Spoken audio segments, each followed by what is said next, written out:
संत कबीर से किसी भक्त ने प्रश्न पूछा है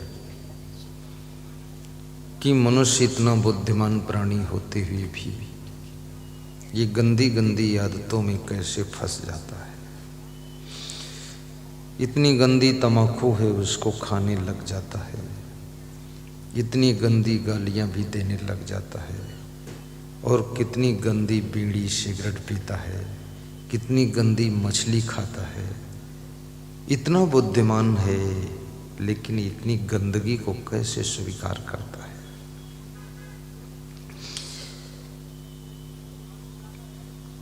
दूसरा प्रश्न पूछा गया, मनुष्य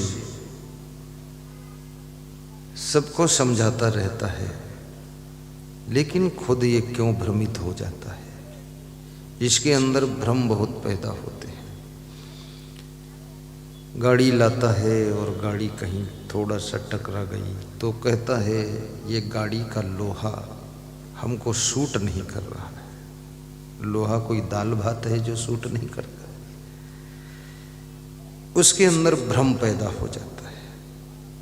कभी रात में उसको भूत प्रेत दिखाई देते हैं, कभी चुड़ैल दिखाई देती है, कभी ऐसा लगता है कि हमारे घर में आग लगी हुई है, रात में आग लगने के सपने दिख रहे हैं। कभी उसको दिखता है कि कौवा हमारी थप्पड़ मारकर चला गया है, अब किसी की मृत्यु हो जाएगी। ये भ्रांतियां हैं। कभी कोई छींक देता है तो भी ये मनुष्य डर जाता है कि अब काम बिगड़ जाएगा क्योंकि इसने छींक दिया है। कभी कोई एक आंख वाला मिल जाए तो फिर तुरंत भ्रम हो जाता है कि आज तो काम बनेगा ही नहीं। और कभी ये मनुष्य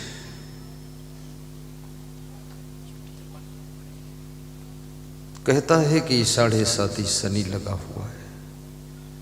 7.5 शनि का भ्रम, जिंद परिंद का भ्रम, ओझा बेगा नाउत जंतर मंतर तंत्र का भ्रम, 7.5 शनिश्चर मंगल टेढ़ा सीधा शकुन अपशकुन का भ्रम।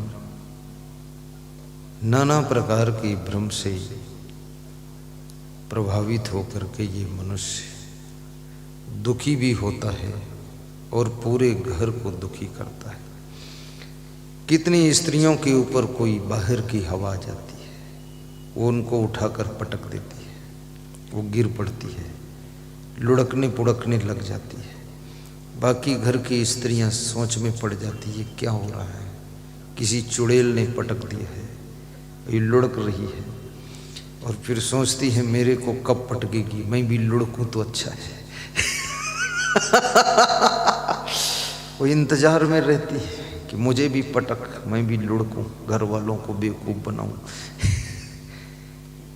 ये सब क्या हो रहा है? ये कितनी बड़ी भ्रांति है।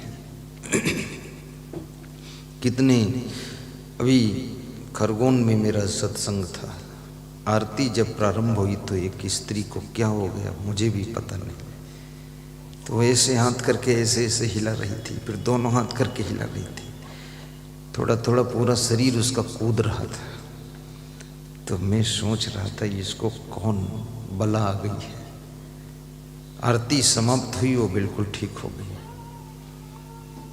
जब वो यहाँ प्रणाम करने आई कुछ दान देने, तो मैंने कहा माता जी तुमको क्या हो गया था जो सारा शरीर कूद रहा था? बोले हमको पता होता तो कूदना रोक देती, मैं तुम्हारे सामने कूद रहा था तो तुम रोक क्यों नहीं पाए, मारते मंत्र कूदना बंद हो जाए। तो मैंने कहा मैं तो डर गया तुम कूद के कहीं मंच पे ना आ जाना।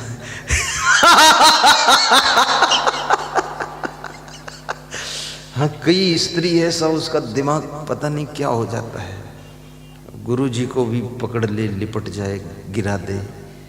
ये सब कौन बला है? ये बला क्या है? बहुत बड़ी भ्रांतियां हैं। और ये भ्रांतियां सभी गांवों में फैली हुई है। शहरों में भी बहुत भ्रमित लोग हैं।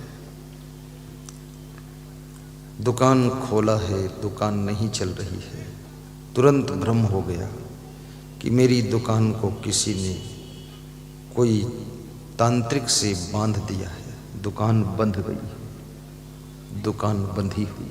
आहा,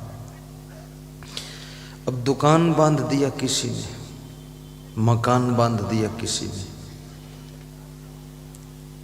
ये सब भ्रम क्यों पैदा होते हैं?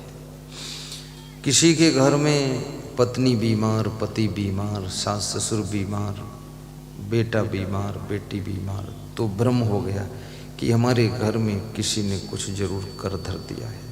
लोग जलते रहते हैं, पड़ोसी लोग कुछ कर दिए होंगे। अब ये सारी भ्रांतियां फैली हुई है, इन भ्रांतियों से बचो। मैं निवेदन करूंगा, ये भ्रांतियों में कैसे तुम प्रभावित हो जाते हो।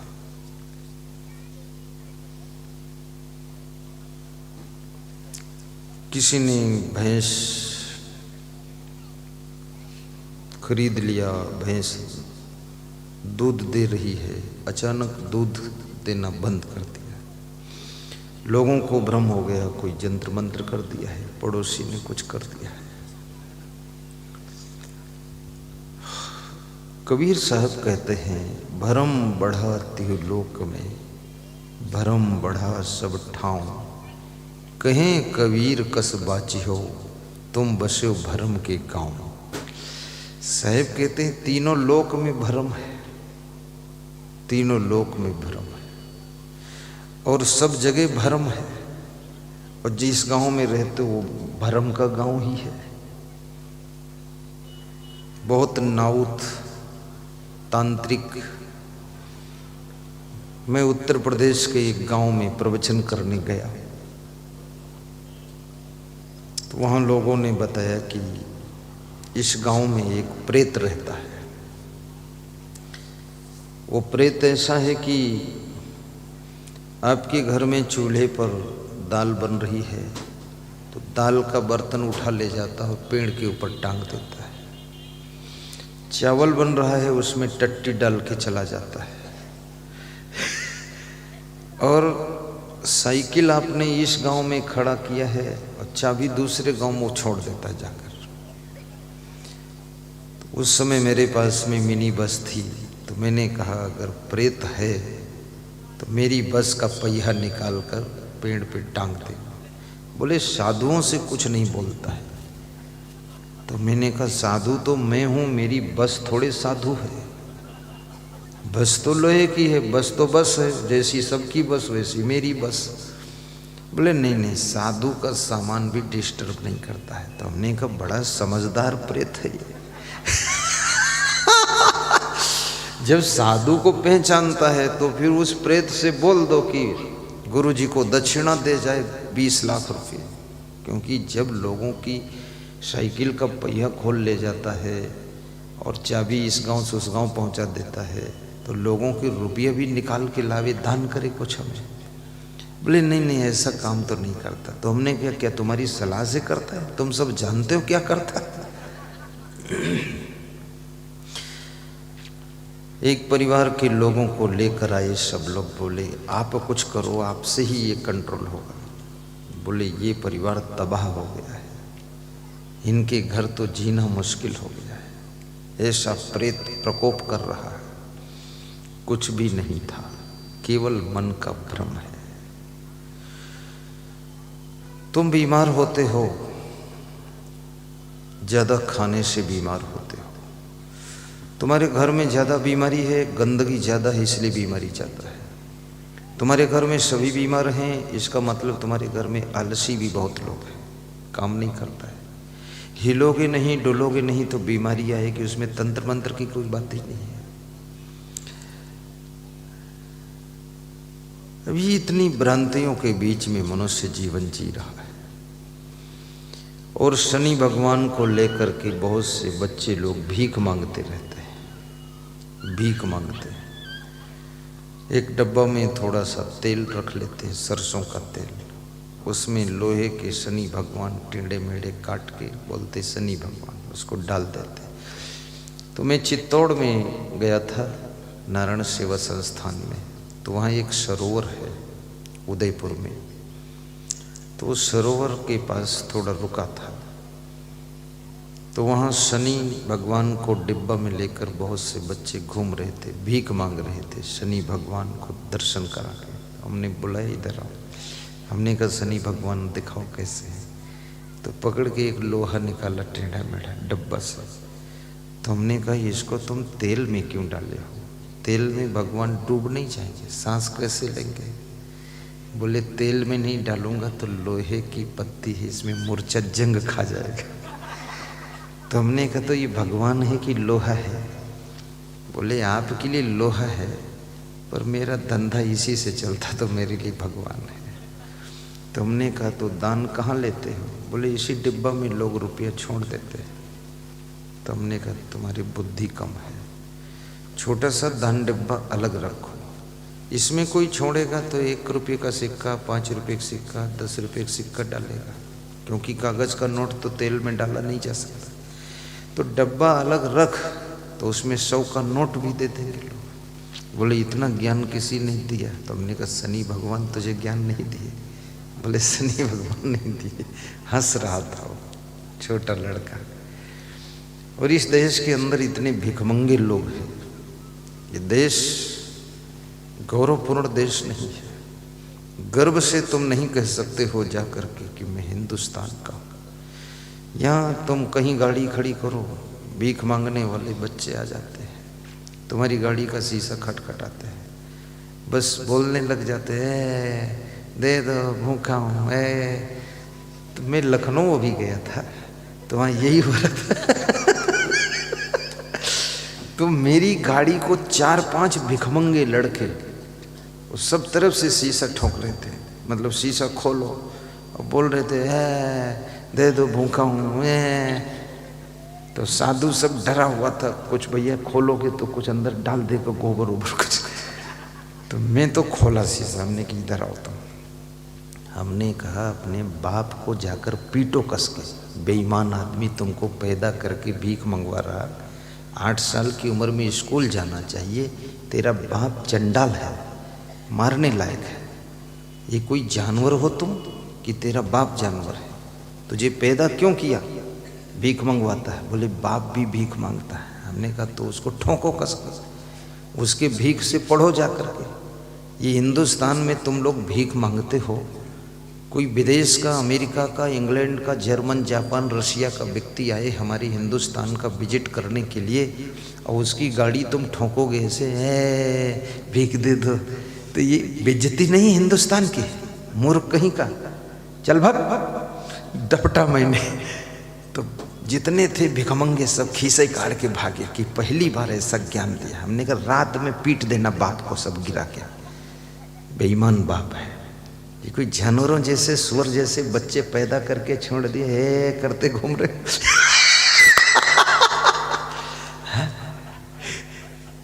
शिक्षा का उम्र है, ये भिक्षा मांग रहे हैं। अगर उच्च कोटि की शिक्षा प्राप्त कर लो तो भिक्षा मांगने की जरूरत ही नहीं। ये हिंदुस्तान का सम्मान खत्म करो। फिर हिंदुस्तान का नेता इतना चोट्टा नेता है, चारा घोटाला, शौचालय जो गांव में बनते शौचालय घोटाला, टट्टी तक खा जाएंगे लोग, इतने बेशरम लोग हैं। अब ये समाचार सब न्यूज में विदेश में जाता है कि नहीं जाता है? विदेशी लोग पढ़ता होगा तो देखता होगा कि ये भारत देश महान, 100 में 80 हैं बेईमान, फिर भी भारत देश महान। किस तरह का महान है? अरे गरीबों के लिए शौचालय बन रहे, उसमें भी कमीशन। गरीबों के लिए कोई व्यवस्था आई है शासन की ओर से, 1 पैसा मत लो, 10 रुपये अपनी जेब के लगा दो, इतने उदार बनो, हमारे हिंदुस्तान के गांव भी देखने लायक हो जाए। तो गरीबों से भी मैं कहूँगा, ये गरीब क्यों बने हो ढोलनाथ, काम क्यों नहीं करते हो? सबसे कहते घूम रहे हो हम गरीबी रेखा से नीचे हैं। अरे तुम रेखा से नीचे हो, लेकिन तुम नीच कर्मों में भी पड़े हुए हो। इसलिए रेखस नीचे हो। तम्बाकू खा रहे हो, पुड़िया खा रहे हो, जर्दा खा रहे हो, ताश खेल रहे हो, गप्पा मार रहे हो, मारपीट कर रहे हो, पति पत्नी एक दूसरे की टांग घसीटते जा रहे हो, क्रोध कर रहे हो, काम नहीं करते हो, दिन रात सोते हो, क्रोध करते हो, गाली बकते हो, बाप बेटे में अनबन रखते हो, मेहनत नहीं करते हो, दारू पीते हो, मांस मछली खाते हो, उसके बाद कंगाल बनकर घूमते हो, झुग्गी झोपड़ी डालकर सड़ रहे हो, कहते हो सुदामक कुटिया है। ये सुदामक कुटिया कब तक रहेगी आगे? ये महल क्यों नहीं बन रही है? और फिर उसी सरकार को वोट देते हो जो तुमको टुकड़ा बांट दे, जो आधा किलो गेहूं दे दे उसको वोट दे देते। ये भिखमंगा हिंदुस्तानी देश ये आधा किलो गेहूं के लिए वोट देता है। यहाँ वोट आप समझो कि कोई तुम्हारी बुद्धिमानी से मिल जाएगी। बहुत बुद्धिमान व्यक्ति का चुनाव जीतना मुश्किल है, इसमें बहुत हुल्लड़बाजी चल रही है। जो तुम्हारे शादी में आ जाएगा उसको वोट दे दोगे, मुंडन कराने आ जाए खड़ा रहे वहाँ तुम्हारे खोपड़ी के बाल घोंटे, तुम कह दोगे इसको वोट जरूर दूंगा, हमारे कार्यक्रम में आया था, तुम वोट उसको दे दोगे। ये लफंगों को वोट। आप आपन तेज समारो, आप गरीबी तो कितना दूर भागेगी। मेहनत कीजिए, मांस मछली अंडा नशा शराब जुआ सिगरेट जर्दा खाना बंद कीजिए, पति पत्नी प्रेम से रहिए, भाई भाई सलाह से काम कीजिए, क्रोध मत कीजिए। क्रोध से लक्ष्मी दूर हो जाती, दरिद्र आता है। जितना ज़्यादा गुस्सा करोगे उतना ज़्यादा दरिद्री होते चले जाओगे। आलसी के घर दरिद्र आता है। आलसी बनकर बैठे हैं, बस एक पेंट खरीद लिया, फटी पेंट नहीं फटी है तो हंसिया से फाड़ लिया है, और कहते हैं लेटेस्ट फैशन है, फाड़े पेंट घूम रहे हैं और बता रहे फैशन है। घर में बैठने की जगह नहीं है और पेंट इतनी टाइट है कि इसमें हवा घुस सकती नहीं है, तो फाड़ फाड़ के छेंद बनाया है। अब उनके छेंद सब देखते हैं, अरे मूर्ख कहीं का, ये पेंट फाड़ने से कोई डेवलप होने वाला है? सही सलामत पेंट पहन और घर की उन्नति कर, और 4 व्हीलर गाड़ी खरीद, अपने घर की महिलाओं को सम्मान से रख, अपने माँ बाप को भी सुख दे, इधर उधर मुंह फैलाता मत घूम, बर्बाद मत कर घर को, बर्बाद मत कर जिंदगी को, दारू मत पी और गुरुदेव का सत्संग सुन। तेरी उन्नति ना हो तो अगले साल मेरे पास आ और शिकायत कर, तो मैं जंतर मंतर कर दूं, उन्नति हो जाएगी। पागल कहीं का। कितने लोग घर में ही कलह कलेश बनाए रहते हैं, उनकी पत्नी कुछ पूछ ले बस उतने में नाराज हो जाते, इतने ही पूछ ले कि देर में क्यों आए, बस बाघ हो गए। बाघ बनते हो टाइम पर आते नहीं हो, गुर्राते हो यहाँ। तुम्हारे साथ शादी कर लिए हैं तो क्या तुमने हमको सेंट्रल जेल में डाल रखा है? पूछने का तो हक है ना। पैसे का हिसाब नहीं देते हो, टाइम का भी हिसाब नहीं देते हो। आपका समय है 5 बजे आने का, तो अब 7 बजे आ रहे हो, ये 2 घंटे कहाँ घूम रहे थे तुम? ये 2 घंटे पहले आ जाते तो अपने खेत में सब्जी उगाते, तो 1000 की सब्जी कल बिकती तो अच्छा रहता। वहाँ खाम खा गप मार रहे चौराहे पर खड़े।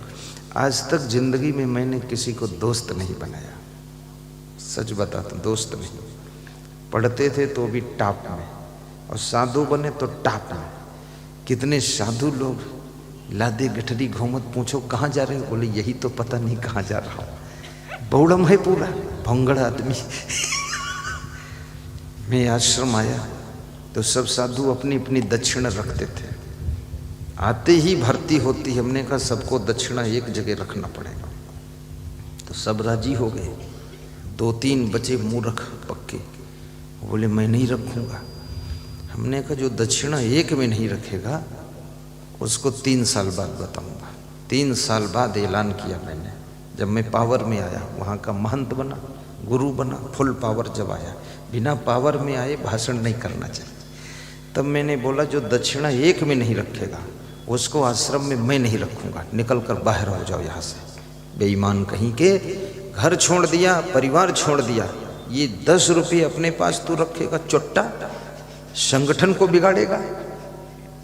मेरे को अगर यही सब करना था तो साधु बनने की जरूरत क्या है? एक में रखो ताकि कोई बीमार हो तो उसका इलाज हो सके। अब दक्षिणा तुम रखोगे 10,000 दक्षिणा तुम्हारी है और 1 लाख लगेगा इलाज में, तो कौन देगा, कौन जिम्मेदार है? वो 10,000 जमा करो एक जगह, तो 1 लाख संस्था आपकी सेवा में लगाएगी, तब संगठन बनेगा। तो सबकी दक्षिणा जमा करवाया। अपनी तो मैंने कभी रखा ही नहीं अपने पास, कभी भी मैं रखता नहीं। डिब्बम डालो, ताला बंद है, कैशियर साहब निकालेगा, गिनेगा, काउंटिंग करो, रजिस्टर में लिखो। और मैं 1,000 रुपया लूँगा, हिसाब दूंगा कहाँ खर्च हुआ। हिसाब क्यों नहीं देते हो? हिसाब वही नहीं देगा जो गलत काम करेगा, गलत जगह खर्च करेगा। ये साधु समाज में भी कंट्रोल की जरूरत है। कितना साधु तो बांगड़ू बना घूम रहा है, फालतू काम कर रहा है, बीड़ी भी पीता है चुप्पे चुप्पे।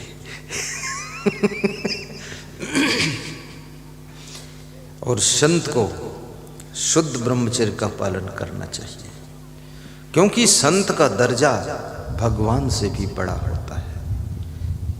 अब जब मैं आता हूँ मेरे चरण छूने के लिए, कितना आपका मन होता है कि नहीं कि चरण छू? तो मेरे चरण छूने को बहुत कम लोग पाते, क्योंकि यहाँ भी पेटी लगी है और सब ढका हुआ है, यहाँ भी नहीं पाते।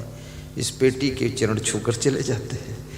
लेकिन महबूब की हर चीज़ महबूब होती है, गुरुदेव की हर चीज़ में गुरुदेव का थोड़ा प्रभाव होता है, इसलिए चरण छूते नहीं। तो इसको लेकिन क्यों चरण छूते हैं आप? क्योंकि जिसके आचरण महान होते हैं उसके चरण छूने से चरण छूने वालों का कल्याण हो जाता है, जिसके आचरण महान होते हैं। भगवान राम शिवरी के आश्रम पर जाकर सातवीं भक्ति का वर्णन करते हैं और कहते हैं, राम शिवरी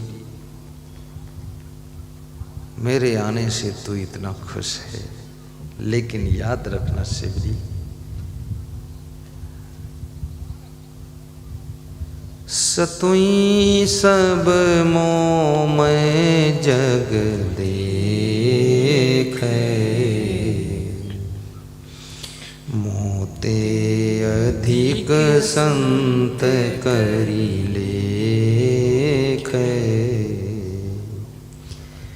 जिसके अंदर साधुता न हो, त्याग न हो, वैराग्य न हो, ब्रह्मचर्य की साधना न हो, उसे साधु बनना नहीं चाहिए।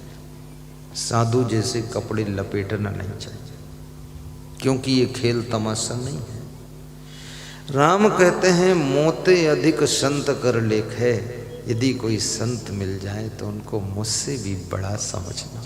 भगवान ने संत को अपने से बड़ा स्थान दिया है।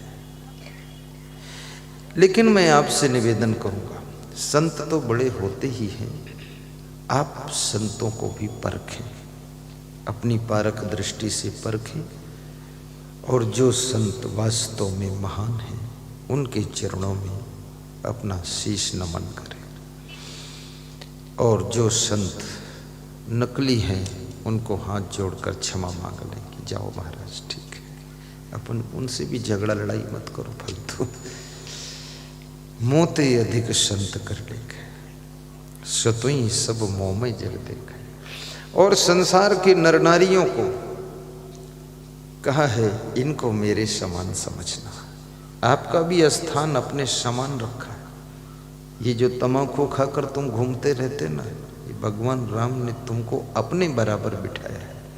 कहते हैं ये सब मेरे समान है, मैं इनके बराबर, ये मेरे बराबर है। भगवान ने आपको अपने बराबर रखा है। सतुई सब मोह में जग देखे। नारियों को सीता का स्थान दिया है, पुरुषों को राम ने राम का स्थान दिया है। और कहा है कि सिया राम माई सब जग जानी। आपको भी बहुत ऊंचाई पर उठाया भगवान ने। भगवान ये नहीं कहते हैं कि मैं इनसे भी बड़ा हूं।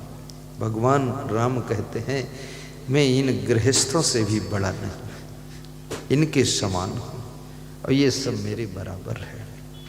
कितनी बड़ी बात!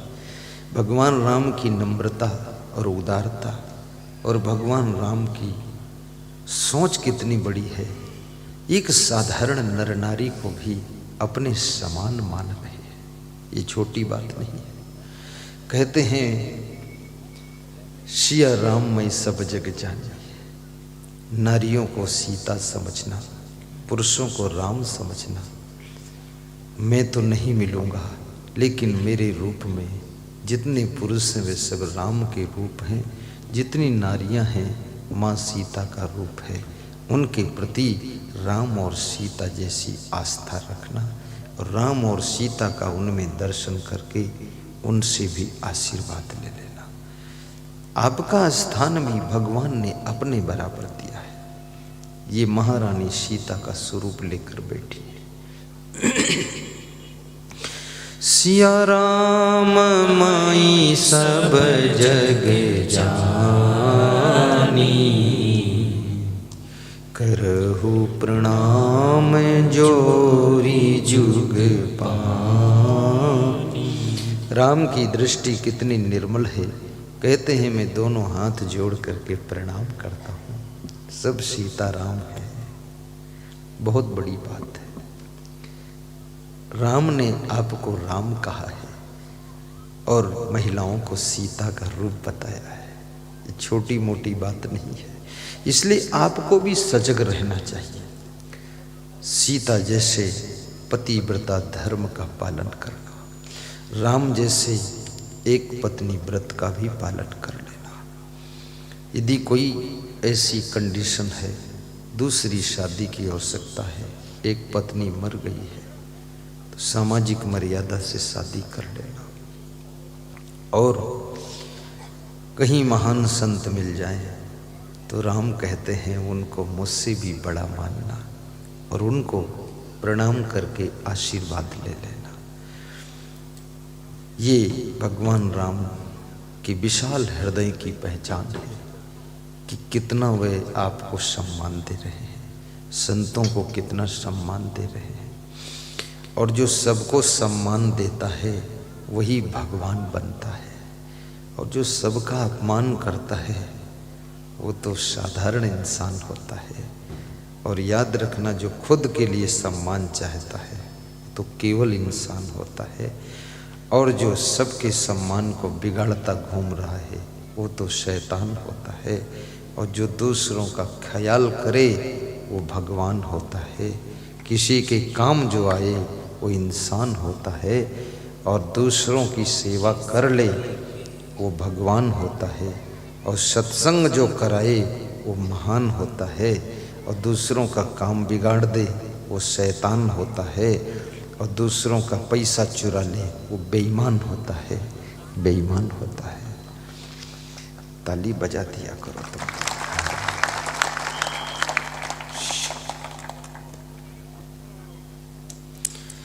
किसी के काम जो आए उसे इंसान कहते हैं। किसी के काम जो, हाँ बाबा गाइए सब, उसे इंसान कहते हैं। पराया दर्द अपनाए उसे भगवान कहते हैं। पराया, बहुत सुंदर, क्या बात, सुंदर मंडप से श्रोता भी बहुत सुंदर है। ये दुनिया एक उलझन है, कहीं धोखा कहीं ठोकर। ये दुनिया एक उलझन है, कहीं धोखा कहीं ठोकर। कहीं धोखा कहीं ठोकर, कहीं धोखा कहीं ठोकर। कहीं धोखा कहीं ठोकर, कहीं धोखा कहीं ठोकर। मुसीबत में न घबराए उसे इंसान कहते हैं। मुसीबत बहुत सुंदर गाइए, बहुत आनंद आ रहा है। उसे चमकती हुई सूरज की धूप, उसे इंसान कहते हैं, उसे इंसान कहते हैं। पराया दर्द अपनाए उसे भगवान कहते हैं। बहुत सुंदर। दर्द अपनाए उसे भगवान कहते हैं। बोलिए सद्गुरु भगवान की जय। तो मेरा प्रसंग था, इंसान के रूप में तुम्हारा जन्म हुआ है, नारी के रूप में ये माताएं बहनें बैठी हैं, लेकिन नारी से नारायणी बनने की यात्रा भी यहीं से शुरू होती है। नर से नारायण बनने की भी यात्रा यहाँ से प्रारंभ होती है, और राक्षस भी बनने का प्रोग्राम यहीं से तैयार होता है। इसलिए याद रखना, प्रथम अपने चरित्रों को सुधारोगे तो क्या होगा। प्रथम अपने चरित्रों को सुधारोगे तो क्या होगा। कृपा सिंधु मुझे चरणों में बिठा लोगे तो क्या होगा। जिनके चरित्र सुंदर हैं उनके चित्र की भी पूजा प्रारंभ हो जाती है। चरित्रवान भी बनो, धनवान भी बनो, गुणवान बनो, महान बनो, बुद्धिमान बनो, विवेकवान बनो, विचारवान बनो।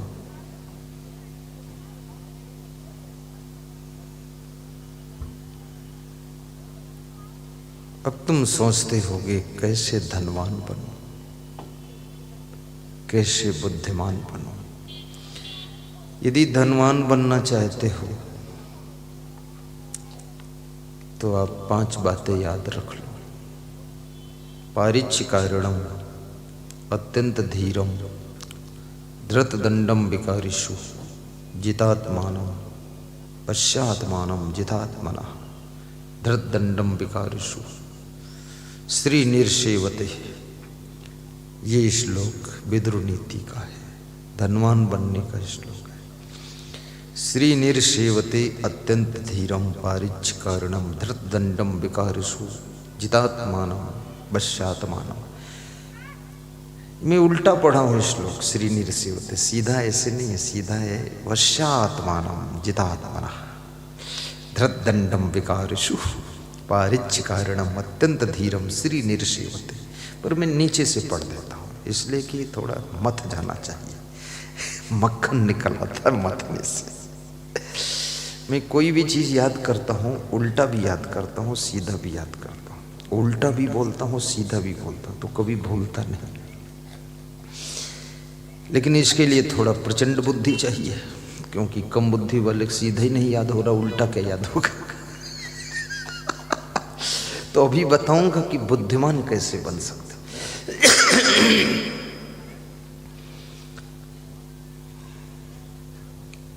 वश्यात्मानम, जिसकी इंद्रियां वश में है वह व्यक्ति धनवान बनता है। जो इंद्रियों के वश में हो जाता है वो निर्धन हो जाता है। छोटा सा फार्मूला है। जैसे आपके देश के बहुत बड़े उद्योगपति किंगफिशर हवाई जहाज कंपनी के मालिक विजय माल्या जी इंद्रियों के गुलाम हो गए तो हवाई जहाज सब बिक गए, देश छोड़कर भागना पड़ा। सोचिए, ये छोटी मोटी बात नहीं है। ये छोटी छोटी इंद्रियां बड़े बड़े धुरंधर को भी नाक रगड़वा देती है। ये छोटी सी जिह्वा आहा नियम संयम को तोड़ करके न जाने क्या क्या खाने के लिए तुमको मजबूर कर देती है। ये जो मांस मछली लोग खाते हैं ये जिह्वा के स्वाद के कारण खाते हैं, बाकी कोई इसमें बहुत बड़ा प्रोटीन विटामिन कुछ नहीं। ना ना, मूली खा लो, गाजर खा लो, वही विटामिन सब मिल जाएगा। मछली खाने की जरूरत नहीं है। लेकिन मछली के टुकड़े को जब मुंह में दांत के नीचे चबाते हैं, दबाते हैं, तो जो कचकच जैसा लगता है, वो जो एहसास है, फीलिंग है, उसके कारण उसको खाते हैं। ये मनुष्य बड़ा अद्भुत प्राणी है। ये टेस्ट में भी फंस जाता है। ये तो बहुत जगह फंसा हुआ ही है। यो जिता पंचवर्गेण सहजे नातम कर्षिण आप दस्तस्य वर्धनते शुक्ल पक्षी वोटुराट। जो मनुष्य पंच विषयों के आकर्षण में आ जाता है तो उसके दुख इस तरह से बढ़ते हैं जैसे शुक्ल पक्ष का चंद्रमा बढ़ता है, ऐसे उसकी आपत्तियां रोज बढ़ती है। इसलिए मैं निवेदन करूंगा कि अपने आप को, इंद्रियों को बस में करो। और इसमें कोई खास बात नहीं है, छोटी सी सिंपल सी बात है। इंद्रियां कैसे बस में होंगी? इंद्रियों को बस में करने के लिए जितात्मानम, मन को जीत लीजिए। अगर मन को जीत लोगे तो इंद्रियां फिर अपने आप पराजित हो जाएंगी, क्योंकि इंद्रियों का नेतृत्व करने वाला मन है। अब सवाल ये खड़ा हो गया कि मन को कैसे जीतोगे आप? मन को कैसे जीत पाओगे? क्योंकि मेरा मन डोले, मेरा तन डोले, मेरे दिल का गया करार रे। कौन बजावे बांसुरिया, कौन चलावे साइकिलिया, और कौन खावे गोबरिया। ये मन, चंचल मन, जितना इसे समझाऊं उतना ही मचल जाए। बड़ा साधारण मन नहीं है, कहना आसान है। मनयो मनुष्याणाम कारणम बंध मोक्षयो बंधाए विषय संगो मुक्तो निर्विषयम मना। मन ही मनुष्य के बंधन और मोक्ष का कारण है। जब मन विषयों में रमण करता है तो बंधन तैयार करता है, और जब मन निर्विषय स्थिति को प्राप्त होता है तो यही मन मुक्ति का द्वार भी खोलता है, मुक्ति का द्वार भी खोलता है। ये मन बड़ा चंचल है, कैसे इसे समझाऊं। भजन है, बहुत अच्छा भजन, कोई कवि बनाया है। ये मन बड़ा चंचल है, कैसे इसे समझाऊं। जितना इसे समझाऊं उतना ही मचल जाए। इसलिए जब तुम ध्यान में बैठते हो तो तुम्हारा मन ज्यादा चंचलता करता है। माताओं बहनों से निवेदन है, जिनको नीचे बैठने में तकलीफ हो उनके लिए वहां कुर्सी लगा दी गई है, और कुर्सी बढ़ी पड़ी, यहाँ भी लगी रखना, उधर से ले आना, उधर खाली पड़ी। हाँ, महिलाओं का सम्मान। जितनी पुरुषों को बैठने में तकलीफ हो, नीचे घुटना दर्द हो, कमर में तकलीफ, वहाँ बैठ जाना, संकोच मत करना, छूट है। और अगर बैठने को कुर्सी न मिले तो कल एक कुर्सी खरीद कर लाना, यहीं बैठना, यहीं दान कर देना, ले जाओ।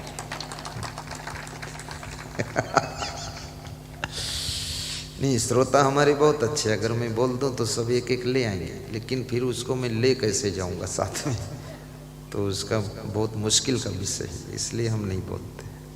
और मेरी इच्छा है सबको कुर्सी पर बिठाऊं। मेरा समय आएगा तो सब कुर्सी पर बैठेंगे, और सोफा सेट भी कुछ लोगों के लिए बिल्कुल ठाठ से बैठो। अब ये जो कुर्सियां हैं ना, ये कुर्सियां बैठने वाले को आराम नहीं देती। ये बैठने वाला कुर्सी को संभाले रहता है, नहीं तो कुर्सी तो स्वयं लुढ़कना चाहती है। हाँ, ये बहुत कमजोर कुर्सी है, तो दिखावटी है, खाली नाम है कुर्सी, बाकी दम नहीं इसमें। कुर्सी तो फिर मतलब बैठ जाओ तो कुर्सी संभालने की चिंता हमें नहीं रहनी चाहिए, ऐसी कुर्सी होनी चाहिए। इन प्लास्टिक कुर्सियों में कई बार लोग गिर गए, टूट गई। हमारे सत्संग में कम से कम 20 बार लोग गिरे हैं इसमें। और लाइन से लगी थी कुर्सियां, गिर गई, उसमें टांगे फंस गई, निकली नहीं पाए, बड़ी देर हम खींच के निकाल। बहुत खतरनाक है कुर्सी। पर ये सब काम चला, पर एक वक्त आने वाला है सबके लिए कुर्सियों का प्रबंध होगा और सबको बिठाऊंगा, ठाठ से बैठो, लेकिन फिर टिकट लगा दूंगा। एक श्रोता का 20 रुपये का टिकट, बस। जो नहीं देगा टिकट वो आएगा नहीं निकट। और वास्तव में दे देना चाहिए, थोड़ा सुविधा से रहना। अभी एक हमारे भक्त आए हैं कटनी से, खड़े हो जाओ। क्या नाम है तुम्हारा? गोविंद कुशवाहा। तुम्हारी पत्नी कहाँ? खड़ी हो। ये कटनी से आए हैं, मेरे लिए वस्त्र दान लाए हैं, थोड़ा मीठा दान लाए थे, सबको प्रसाद भी बांटा मैंने, थोड़ा सा दक्षिणा भी लाए, सब लाए। तो मैंने इनसे पूछा कहाँ ठहरे हो, कहाँ रुकोगे? बोले गुरुदेव मैंने बहुत सुंदर एक रेस्टोरेंट होटल में कमरा लिया ताकि आपको मेरी चिंता न करनी पड़े। 200-400 हजार रुपये दे दूंगा, आराम से सोऊंगा, दिन भर आपके प्रवचन सुनूंगा, फिर रात में वहाँ सोऊंगा। आपको इतना असमंजस क्यों डालूं? ऐसा सेटिंग बना लिया। मैं इस बालक को धन्यवाद देता हूँ, आशीर्वाद देता हूँ, कटनी में तुम्हारा नया मकान बने और मैं भी आऊँगा वहाँ। आशीर्वाद है। आज गुरु मंत्र भी लेने का इरादा है, नामदान भी लेना चाहिए गुरु से, नामदान भी लीजिए, गुरु बना लीजिए, शिष्य बन जाइए। गुरु बिनु ज्ञान न उपजे, नहीं अज्ञान विनाश।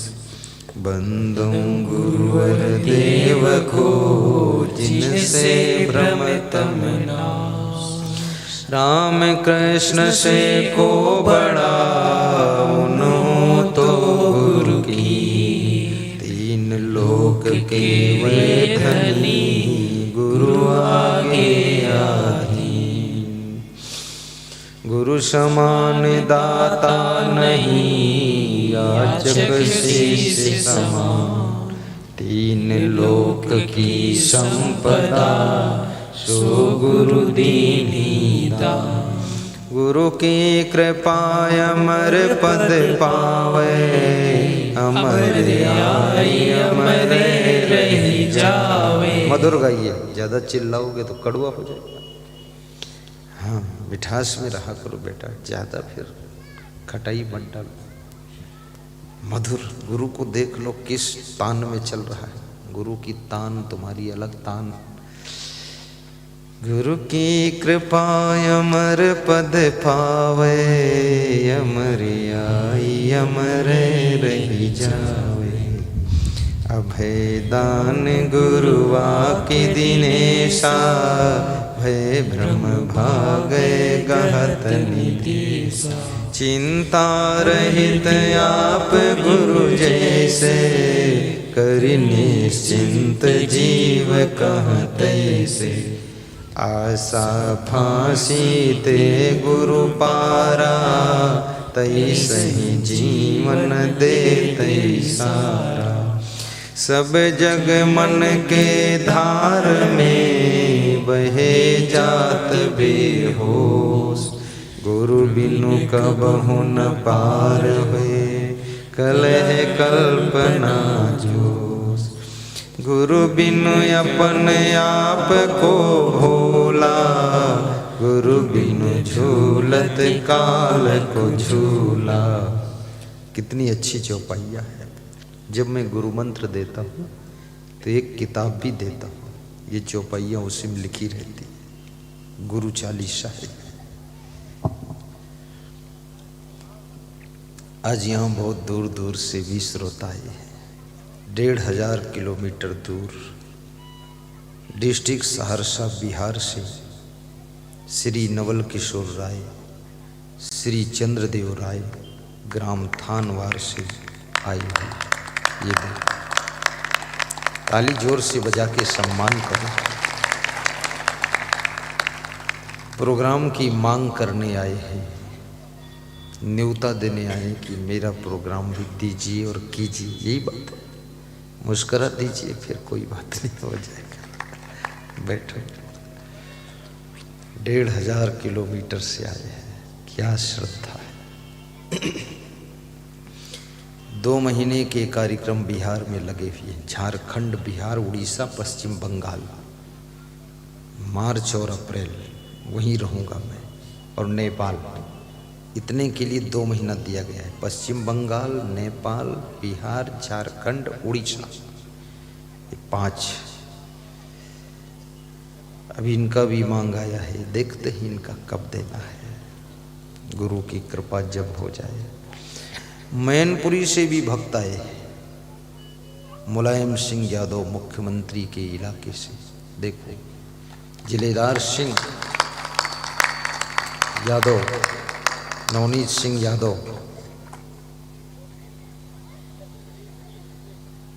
विनीत सिंह यादव, तीनों देखो कितने अच्छे दिख रहे हैं। मुस्कुरा दीजिए आप भी थोड़ा। हाँ ठीक है, बैठो। बहुत बड़ी श्रद्धा है, आज सुबह सुबह पहुंचे हैं। उत्तर प्रदेश डिस्ट्रिक्ट मैनपुरी, इटावा, वहां से आए हैं। सबकी आने की इच्छा है कि गुरुदेव के पास जाऊं, और मुझे उमरिया में बहुत अच्छा लगा है, क्योंकि सबसे अच्छी चीज़ ये है कि जहाँ सत्संग हो रहा है एक तालाब में हो रहा है, बाहर का डिस्टर्ब नहीं है। जिसको सत्संग सुनना है वही इधर आता है, तालाब में और कौन जाएगा। ये सबसे अच्छा, और शोरगुल से अलग, हुल्लड़ खुल्लड़ कुछ नहीं, बहुत अच्छी जगह। दूसरा, मेरे रहने का निवास श्री गोपीनाथ राजलानी का भवन, बहुत सुंदर, 500 साधु सो सकता, इतनी जगह है। हम तो वहाँ 31 लोग ही हैं। तीसरा, नंदलाल साहू का भवन, जहाँ भोजन भंडारा बन रहा है। चौथा, हरे माधव आश्रम, जहाँ संत स्नान करते हैं। और 5वां, ये पुलिस जवान, देखो इधर बैठे, खड़े हो जाओ, दर्शन दो। ये बहुत भक्त है, बहुत महान है, पुलिस जवान है, गुरुदेव के परम शिष्य हैं। कृष्ण कुमार पटेल, ये भी पुलिस जवान, न्यायालय में 12 साल से यहीं उमरिया में ये पुलिस जवान खड़े। कृष्ण कुमार पटेल, ये बहुत प्रेम है इनका, बहुत गुरु का दर्शन निहार कर करते हैं, इतनी श्रद्धा उनकी है, बहुत ज़्यादा। गत वर्ष में इनके घर भी गया था, ये भी अच्छा लगा। और यहाँ के श्रोताओं का प्रेम भी बहुत है, क्योंकि मैं आपके चेहरे देखता हूँ तो आपके चेहरे थोड़ा खुश नजर आते हैं, प्रसन्न हो, और जो मिलता है प्रसन्न हो तो समझ लो प्रेम है उसका हमसे, तभी तो प्रसन्न है।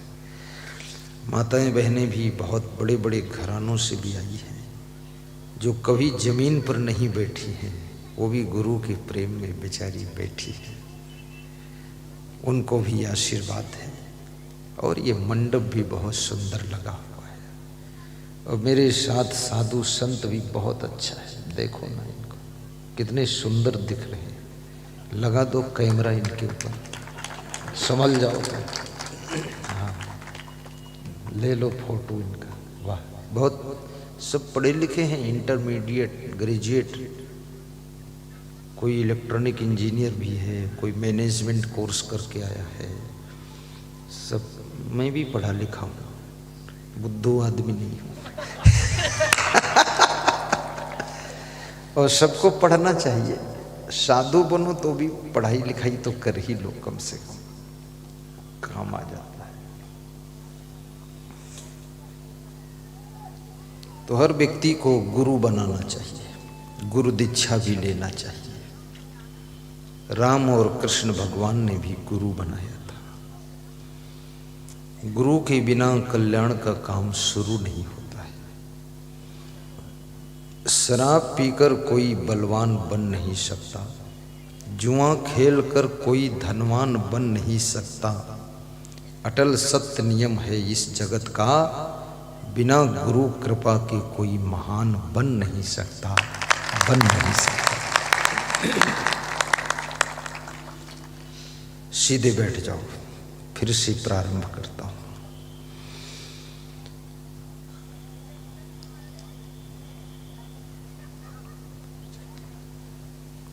आज मैं संत कबीर से जो प्रश्न पूछे गए थे वो आपको बता रहा था। अभी उसका उत्तर तो दिया नहीं।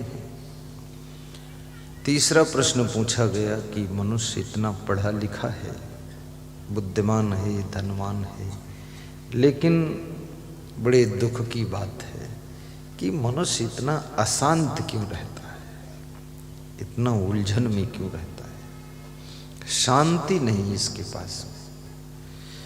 मैं गुजरात में जाता हूँ तो वहाँ जब भक्त लोग आते हैं तो कहते हैं सब ठीक है, शांति नहीं है। अब सब ठीक है और शांति नहीं है तो ठीक क्या है? कुछ भी ठीक नहीं है। भवन की शोभा तब है जब आपका भवन मंगल भवन हो, आनंद भवन हो, शांति भवन हो। अयोध्या में भगवान श्री राम के परिवार में शोक भवन, कोप भवन, प्रेम भवन, विश्राम भवन, कनक भवन, सब भवन अलग अलग होते थे। अब ये कोप भवन का मतलब ये होता है कि जब क्रोध आए तो कोप भवन में बैठो जाकर। शोक भवन का मतलब जब दुख आए तो शोक भवन में जाकर रो जाकर। अभी इस तरह से उनके पास में भवन थे सब, लेकिन आपके पास में तो एक ही भवन है, और वो भवन यदि कोप भवन बन गया कोप भवन, प्रकोप भवन, तो बहुत मुश्किल, फिर कहाँ आराम मिलेगी, शांति। और कितने लोगों ने भवन तो सुंदर बनाया था, पर भवन में रहने का तरीका नहीं सुंदर था। भवन में कैसे रहना चाहिए, भवन में क्या खाना चाहिए, कैसे सोना चाहिए, कैसे बातें करना चाहिए, कैसे एक दूसरे से मिलना जुलना, प्रेम करना चाहिए, ये ज्ञान नहीं था। तो भवन तो सुंदर था, नया था, अच्छा था, फैसिलिटीदार था, लेकिन वो भवन कोप भवन बन गया, शोक भवन बन गया। वो भवन जो है शांत भवन नहीं बन पाया। शांत भवन कैसे बनेगा? कितने लोगों का घर, कितने लोगों का भवन तो शोक भवन है, बहुत दुख है। बिहार में मैं गया था, नाम नहीं लूँगा किस जिले में था, बहुत बड़ा प्रोग्राम था। तो एक सज्जन अपने घर ले गए हमको, तो उनकी बहू इतना कोप में थी, क्रोध में, तो उसका पति भी था और ससुर भी था और मैं भी था और 2-3 साधु भी था। तो ले गए वहाँ। तो जब बहू के पास पहुँचे तो बहू ने इतना क्रोध किया है अपने पति के ऊपर, ऐसे अंगुली उठाकर बताया कि बहुत बर्दाश्त कर चुकी हो, बिल्कुल बर्दाश्त नहीं होगा। मेरे सामने बोला। मैंने कहा दरवाजा किधर है, मैं निकल जाऊंगा। ये तो बहुत मामला गर्म है, माहौल चल, इसमें गुरु जी का ज्ञान भी टिकने वाला नहीं। तो मैं वहां से निकला तो वे सत्य घटना। तो उसके बाद वो जो घर मालिक थे वे उस कमरे में हमको ले गए, उनका बेटा भी गया, वो भी गए, और 2 साधु 3 हम, जिसमें उनकी पत्नी रहती थी, यानी बहुओं की सासू के पास उस कमरे। बोले इसको थोड़ा समझा दो। वो सासू इतनी खतरनाक, उसने कहा, मैंने कहा माता जी आप महान हो, 3 बहुएं हैं, इनको निभा लो, आप कले कलेश मत करो। बोले अब हमें मरने की देरी है, जहर खा लूँगी मर जाऊँगी। हमारी तरफ कोई बोलता ही नहीं है, सब बहुओं की तरफ बोलते हैं। आप भी हमको ही समझाते हो, उसको नहीं समझाते। तो मैंने कहा भाई तुम हटो, हम निकल जाए यहाँ से। तो मैं वहां से भी निकला। तो इतने मूर्ख लोग हैं, धन बहुत है, न जाने उस जन्म की बिल्ली है कि बिच्छू है कि सांप है कि शेरनी है, खाम खा गुर्राती है, थोड़ा भी गम नहीं खा सकते। अरे अपनी सासू की 2 बात सही लोगी तो तुम छोटी नहीं होगी, और बहू की 2 गलतियों को क्षमा कर दोगी तो तुम्हारा कुछ बिगड़ नहीं जाएगा। याद रखना, जिस घर में गम खाने वाली आत्माएं रहती है, जिस घर में क्षमा करने वाली आत्माएं रहती हैं, और जिस घर में सहन शक्ति वाली आत्माएं रहती हैं, उस घर में ना कभी दरिद्र आता है, ना शोक आता है, ना कोप आता है। वही भवन आनंद भवन बन जाता है, सुख सदन बन जाता है। इतना गर्मा गर्म मूंगफली बना के रखा है घर को।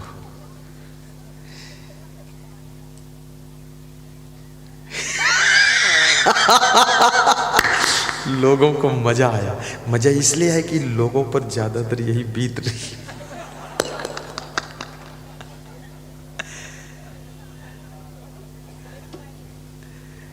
और ऐसा लड़ते झगड़ते उलझते पुलझते 20 साल निकल गए, 30 साल निकल गए, 40 साल निकल गए, 50 साल निकल गए, बुढ़ापा आ गया, ना उलझना बंद हुआ, ना लड़ना बंद हुआ, ना दुख बंद हुआ, ना गुस्सा बंद हुई। इससे क्या फायदा निकला? रहते उसी घर में हो और उसको नरक बनाकर रहते हो। अब ज्यादा उसमें नरक तुमको दिख रहा, ज्यादा गड़बड़, तो घर छोड़ते क्यों नहीं हो? निकलो, भागो यहां से, जिला छोड़ो तुम, बेईमान कहीं के, उसी में घुस बच्चड़ बनाए। हाँ, ज्यादा तुम काबिल हो, ज्यादा बुद्धिमान हो तो निकलो, जाओ, देखो जहां लड्डू मिल जाए।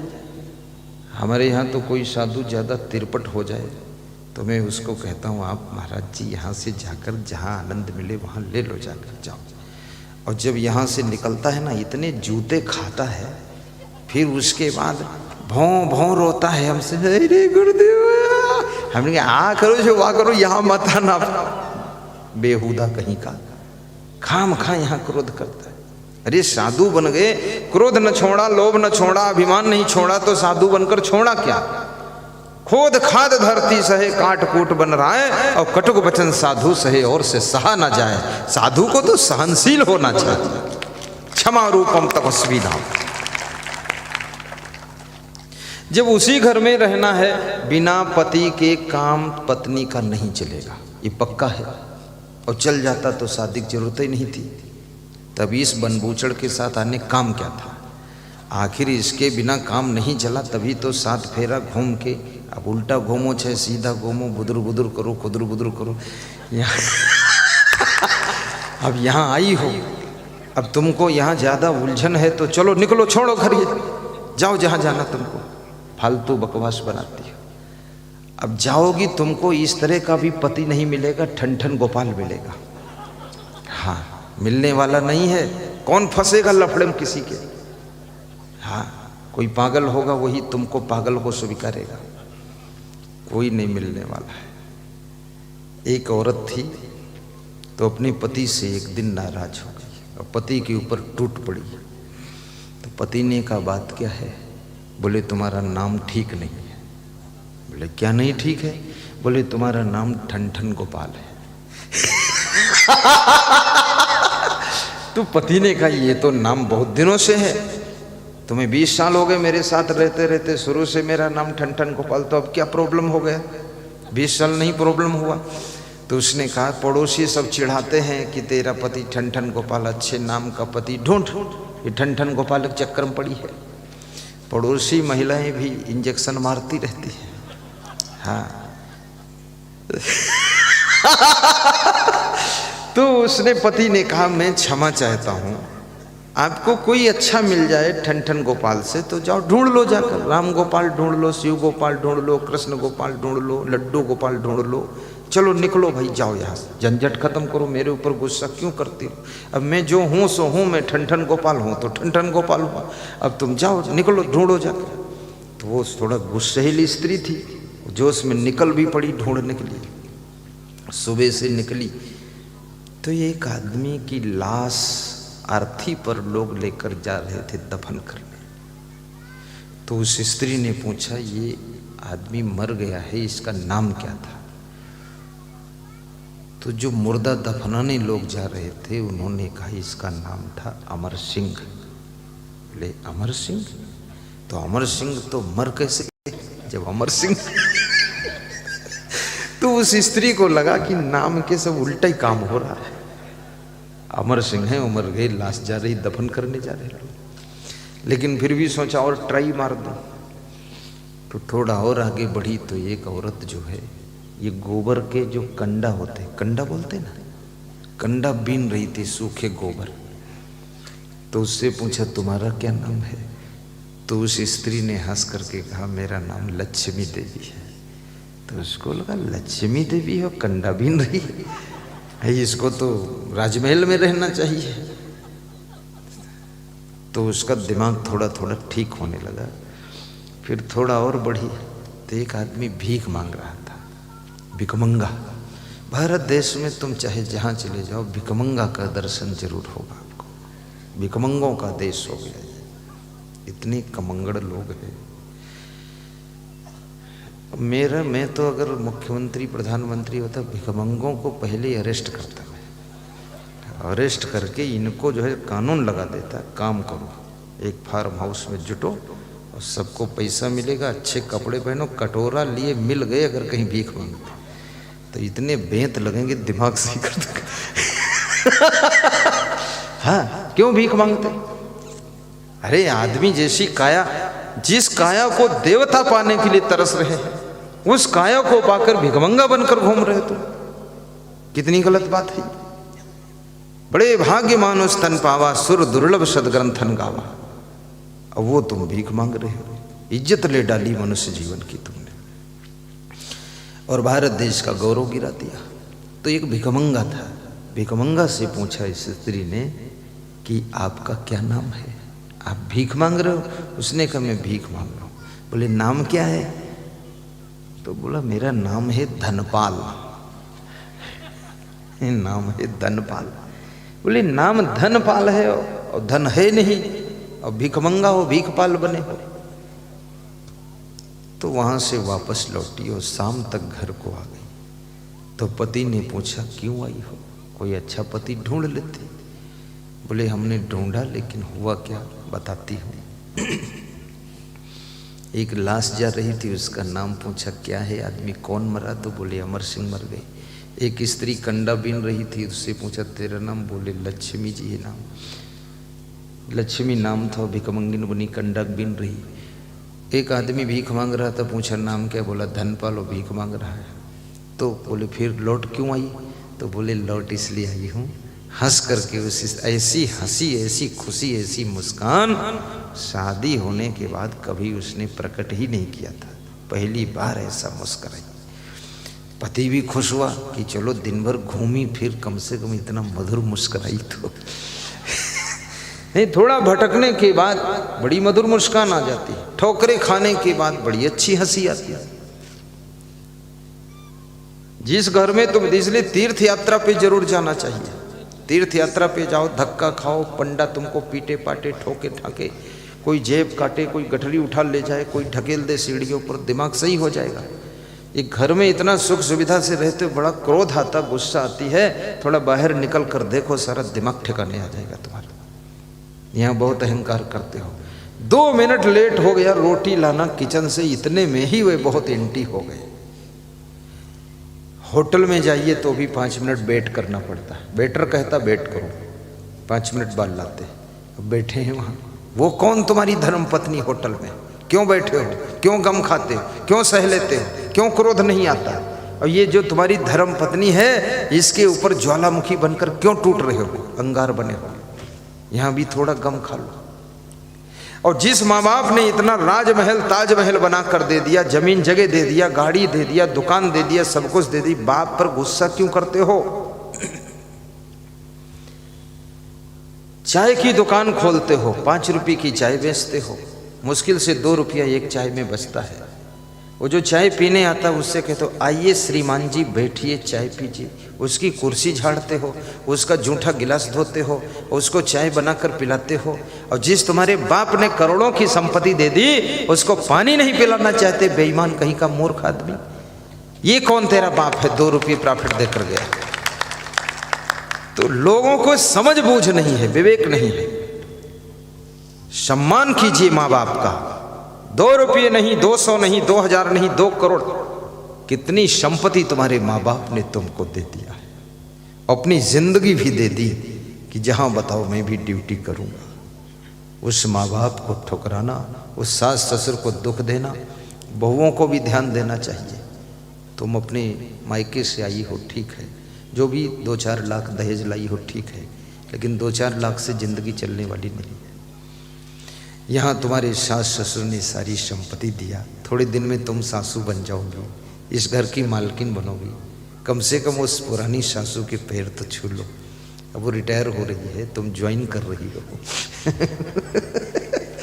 पैर छू लो, कह दो सासू जी धन्य हो, अच्छा आपने घर बनाया। जो अच्छा ना लगे तो खुद बना लो, कौन मना किए तुमको? मेरे गुरुदेव ने बहुत बड़ी बात कही, कहा मैं जो आश्रम बनाया हूं ये 70 साल पुराना आश्रम है, आपको पसंद ना आए तो दूसरा बना लो। तो मैं उसी में 34 साल से रह रहा हूं, मुझे 34 साल हुए संन्यास में, तो मैं नहीं बनाया। तो गुरु जी ने कहा अच्छा तुम्हें चलो इसमें पसंद है लेकिन फिर भी बनाओ।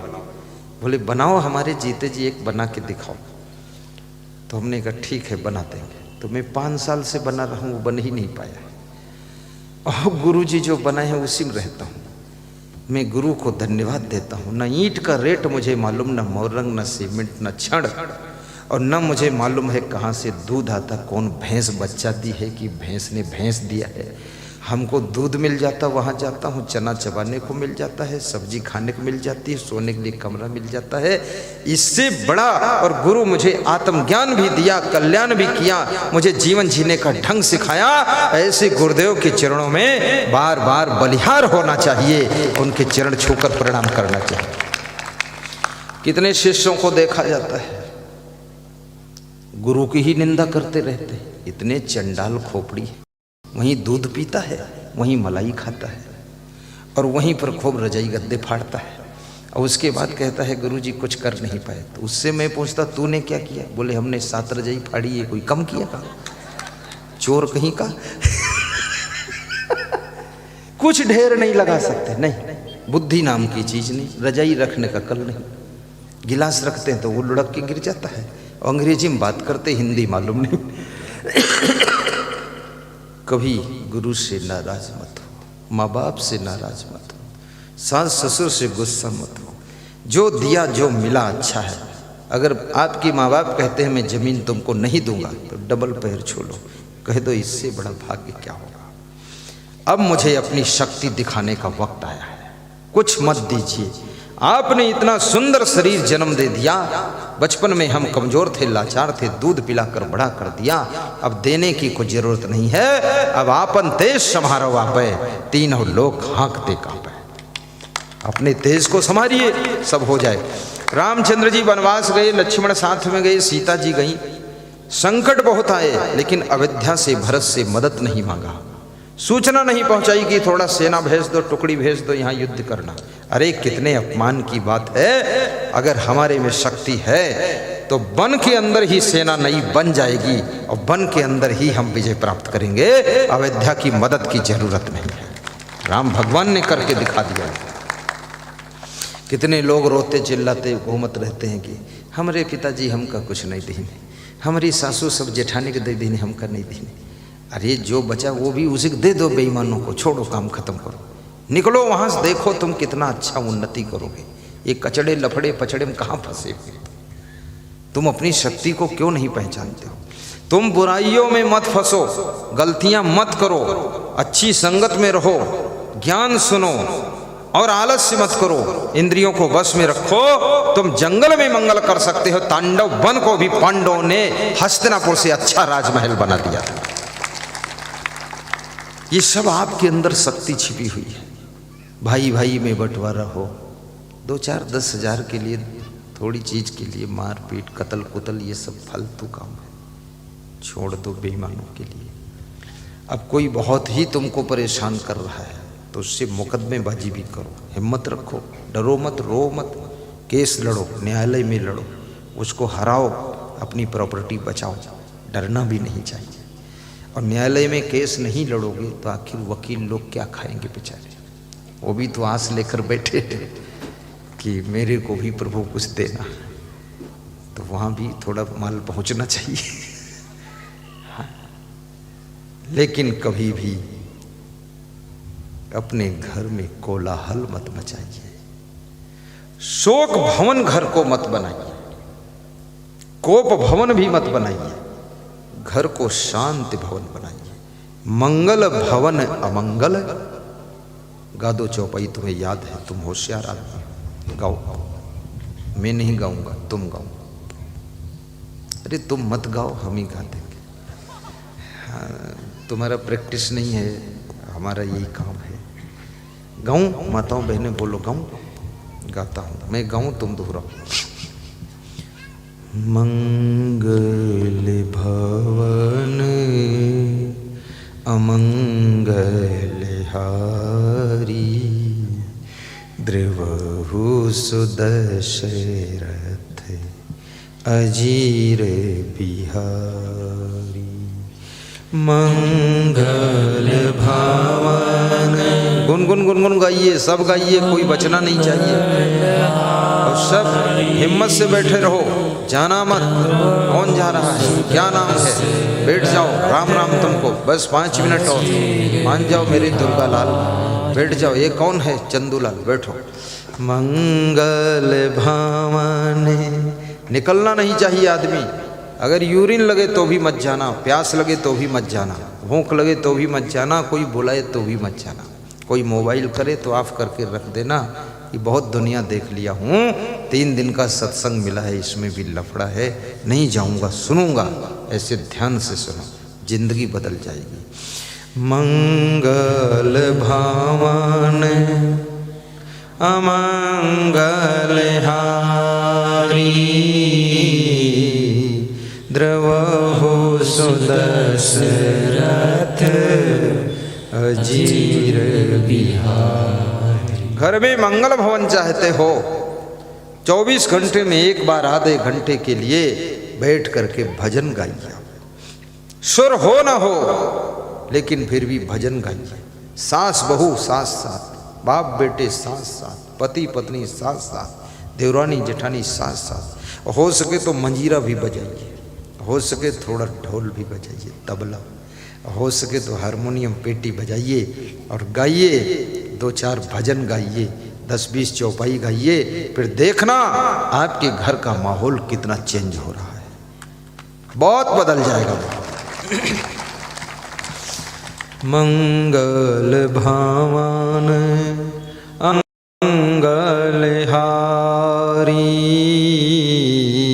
द्रवहु सुदशरथ अजीर बिहारी। मंगल बोलो भवन अमंगल हारी, द्रवहु सुदशरथ अजीर बिहारी। बहुत सुंदर बात समझ में आई अब हमारी, झूठी है सारी दुनियादारी। तुम लोग भी गाओ, बोलो। बात समझ में आई अब हमारी, झूठी है सारी दुनियादारी। और न लो अब परीक्षा हमारी, और न लो अब परीक्षा हमारी। आए शरण हम गुरु जी तुम्हारी, आए शरण अब गुरु जी तुम्हारी मंगल भवन अमंगल हारी। जय जय जय गुरु देव तुम्हारी। जय जय जय गुरु देव तुम्हारी मंगल भवन अमंगल हारी। ये सत्संग सिर्फ और सिर्फ इसलिए हो रहा है कि आपके घर का अमंगल दूर हो और आपका घर, आपका भवन मंगल भवन बने। तो मैं 5 बातें बता रहा था जो धनवान बनना चाहते हैं उनके लिए 5 बातें। नंबर 1, जिनकी इंद्रियां वश में रहती है, जिनका मन नियंत्रण में रहता है। धृत दंडम विकारिषु, जो गलती करने वालों को उचित दंड भी देते हैं। गलती करने वालों को जो उचित दंड देते हैं वे लोग। पारिच्छिकारिणम, जो सोच परख करके कार्य करते हैं, सोच विचार कर कार्य करते हैं। पारिच्छिकारिणम, जल्दबाजी में नहीं करते हैं, खूब सोच विचार कर लेते हैं, परख लेते हैं, टटोल लेते हैं, तब डिसीजन लेते हैं वे लोग। और फिर कहते हैं कि धृत दंडम विकारिषु पारिच्छिकारिणम अत्यंत धीरम, जिनके पास में अत्यंत धैर्य है। धैर्य शब्द बड़ा महत्वपूर्ण है। जब मनुष्य का धैर्य टूट जाता है तो उसकी सारी शक्तियां कमजोर होने लग जाती हैं।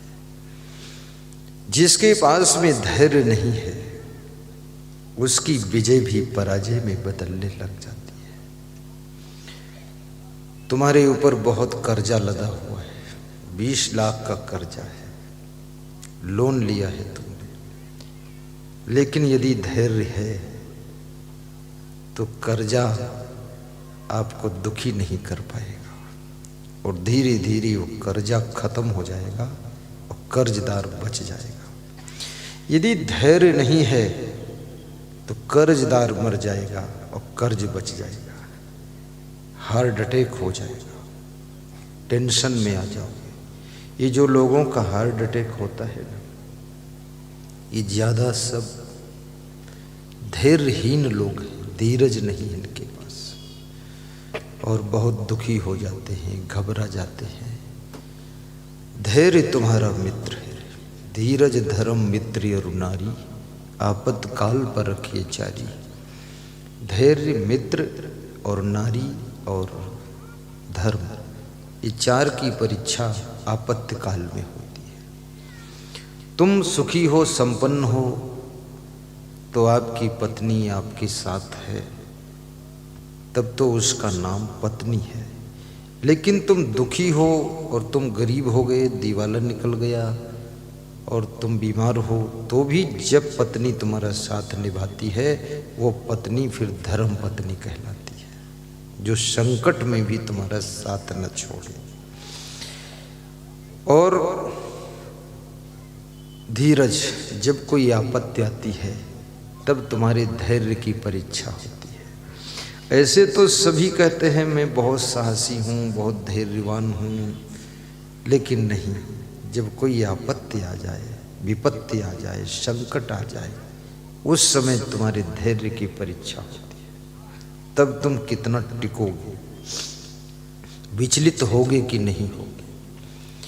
जिस समय तुम्हारे पिताजी की मृत्यु हो गई हो, माँ हॉस्पिटल में भर्ती हो, भाई का एक्सीडेंट उसी दिन हुआ हो, बेटा फेल हो गया हो और बहन बीमार पड़ी हो और तुम अकेले सब देखने वाले हो, उस समय तुम्हारी विकट धैर्य की परीक्षा है, जिसमें तुम चुनाव भी हार गए हो।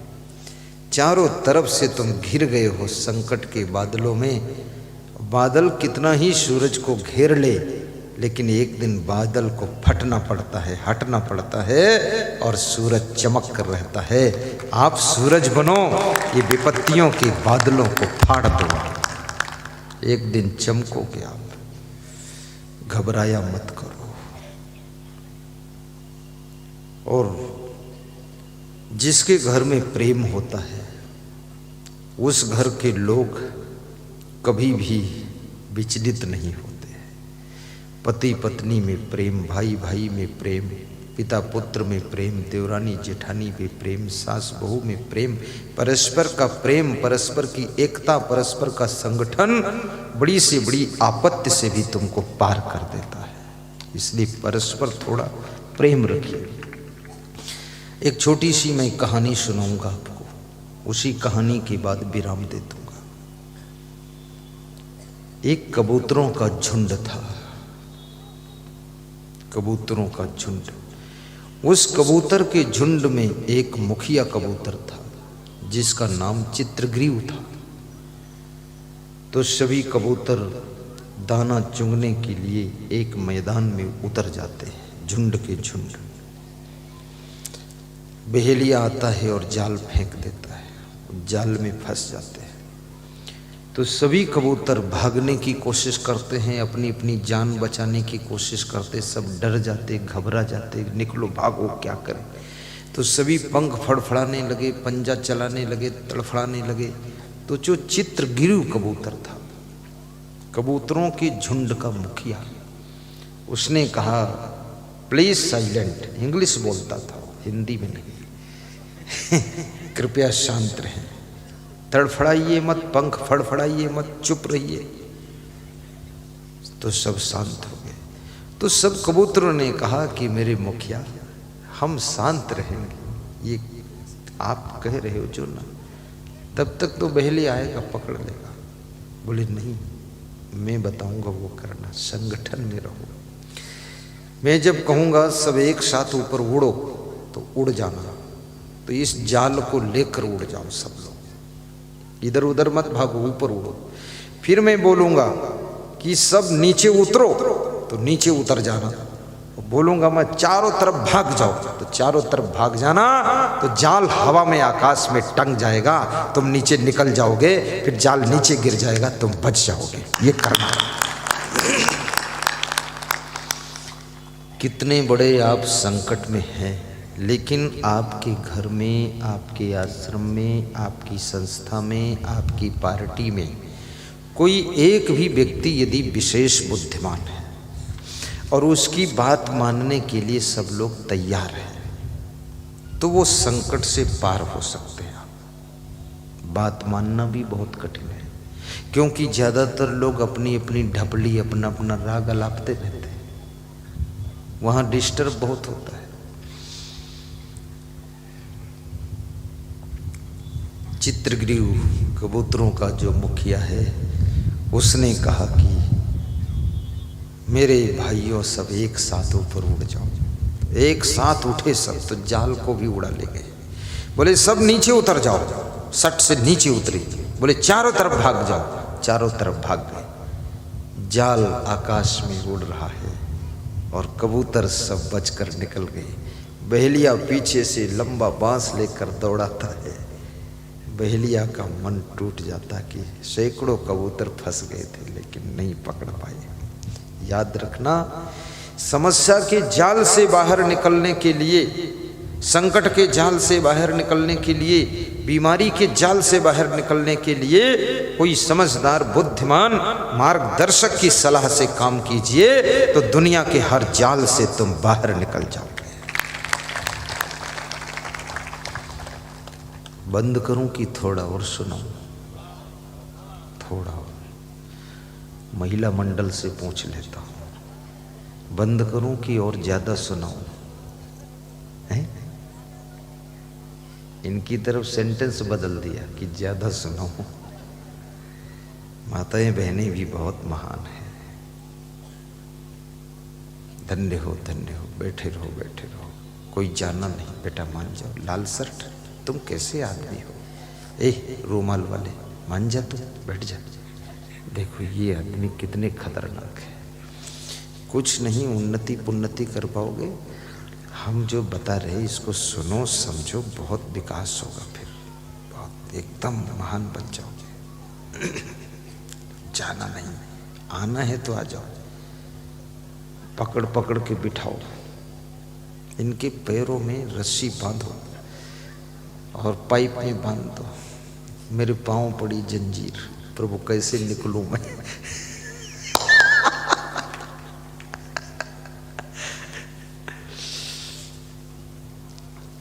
तुम्हें देख कर के एक ख्याल आ रहा है कि जैसे फरिश्ता दर्श दे रहा है। तुम्हें देख कर के एक ख्याल आ रहा है, वाह वाह, कि जैसे फरिश्ता दर्श दे रहा है। कोई मेरी आँखों को देखे तो समझे कि तुम मेरे क्या हो, कि तुम मेरे क्या हो। कोई मेरे, गाइए माताओं बहनों, मधुर मधुर गाइए। देखे तो समझे कि तुम मेरे क्या हो, कि तुम मेरे क्या हो। तुम ही मेरे मंदिर, तुम ही मेरी पूजा, तुम ही देवता हो, तुम ही देवता हो। तुम ही मेरे मंदिर। आवाज नहीं आ रही पुरुषों की ओर से, गुनगुनाइए, माताओं की आवाज तो आ रही है। देवता हो, तुम ही देवता हो। तुम ही मेरे मंदिर, तुम ही मेरी पूजा, तुम ही देवता हो, तुम ही देवता हो। तुम ही मेरे, बहुत सुंदर, वाह वाह। तुम ही मेरी पूजा, तुम ही देवता हो, तुम ही देवता हो। ये 5 बातें, वश्यात्मानम जितात्मानम धृदंडम विकार सुपारिच कारणम अत्यंत धैर्यम श्री निर्सेवते। श्री माने लक्ष्मी होता है। लक्ष्मी जी उनकी बहुत सेवा करती है, जिसमें ये 5 बातें होती हैं। और सीधा फार्मूला लेना है, दरिद्र को भगाना है। जिनके घर में दरिद्र आ गया तो दारिद्र्य नाशनम दानम, आप दान कीजिए तो दरिद्र नष्ट हो जाएगा। दान देना शुरू कर दो। गौ सेवा के लिए दान करो, मंदिर के लिए दान करो, धर्मशाला के लिए दान करो, अन्न क्षेत्र भंडारा के लिए दान करो, कुंभ मेला में दान करो। जितनी औकात, जितनी क्षमता उतना दान करो। देखिए दान तुम्हारा बहुत बड़ा धनवान बनाने का काम करेगा। ये बिल्कुल जांचा परखा फार्मूला है। दान में बहुत बड़ी ताकत है, इसलिए दान करना चाहिए। गरीबों के लिए भी दान करो, कपड़े भी दान करो, रक्त दान करो, समय दान करो, श्रम दान करो, अन्न दान करो, धन दान करो, सामान दान करो, गौ दान करो, गाय भी दान कर दो।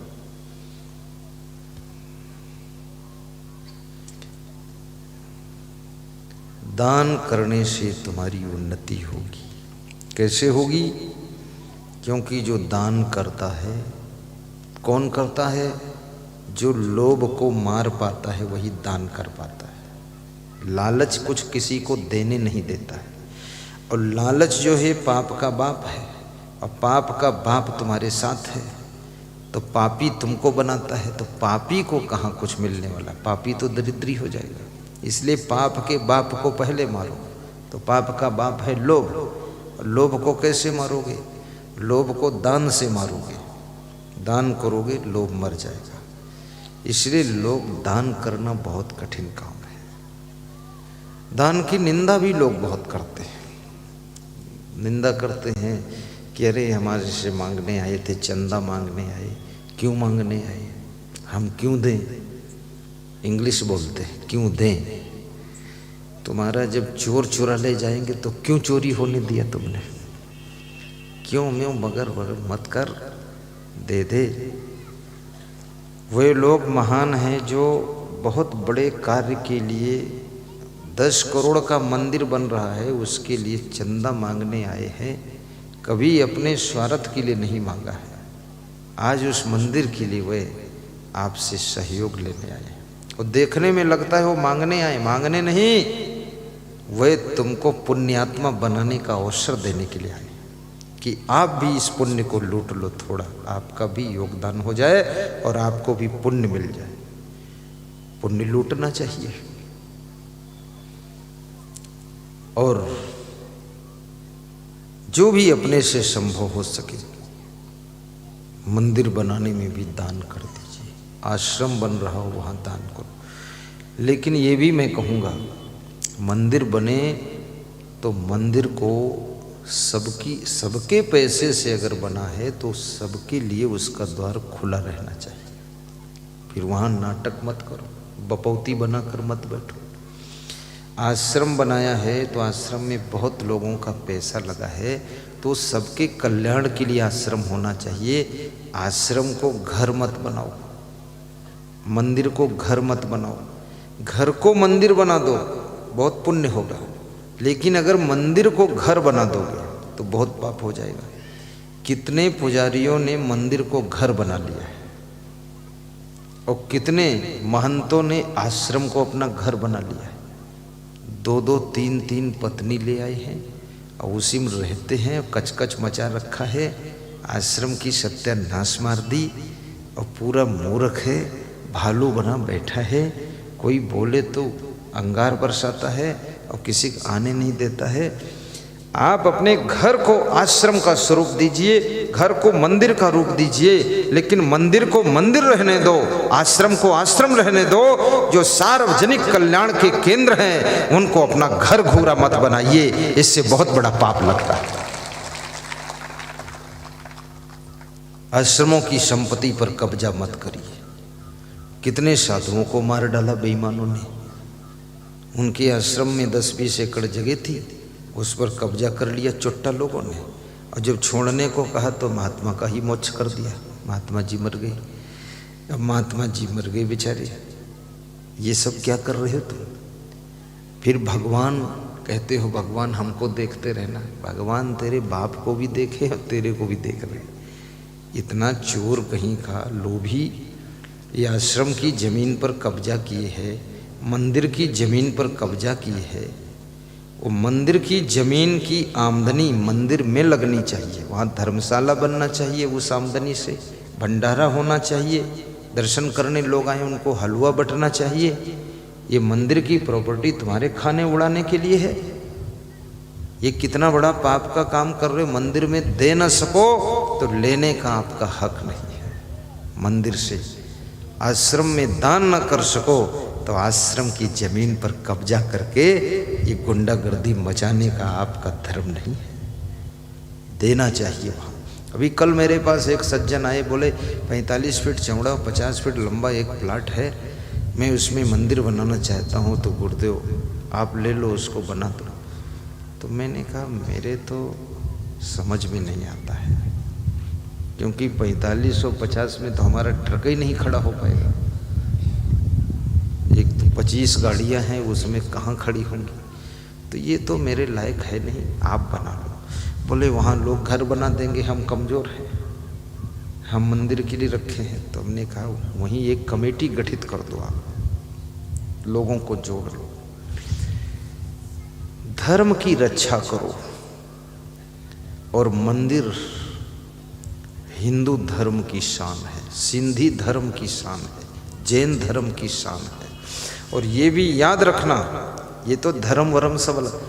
हिंदुस्तान में अगर मंदिर चमक रहे हैं तो समझ लीजिए ये हिंदुस्तान की पहचान चमक रही है, पहचान चमक रही है। आश्रम भी होना चाहिए, आश्रम, बहुत सुंदर आश्रम। और आश्रमों में सबकी सेवा होनी चाहिए।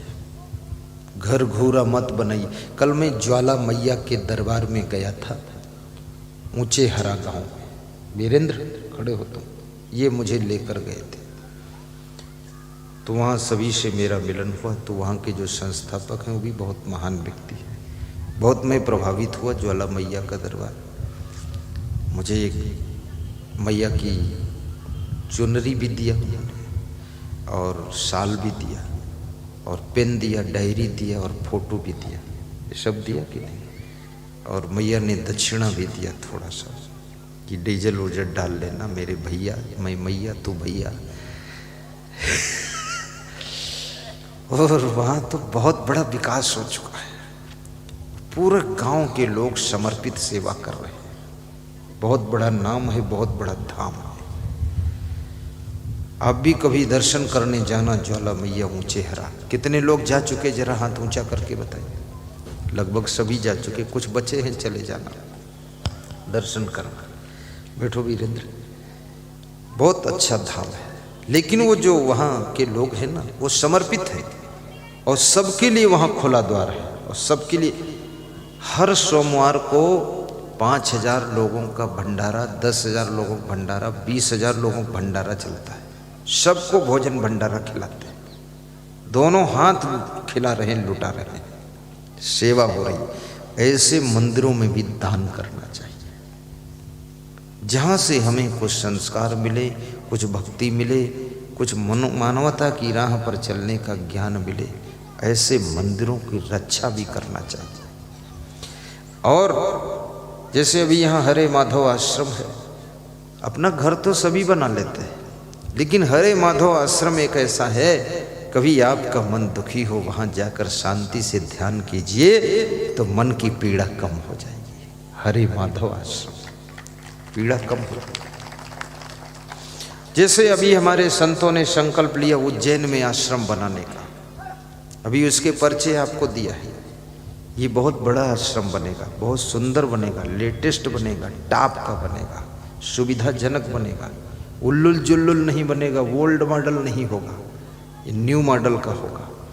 अमेरिका से इसका नक्शा आएगा, इसमें 40 इंजीनियर लगेगा।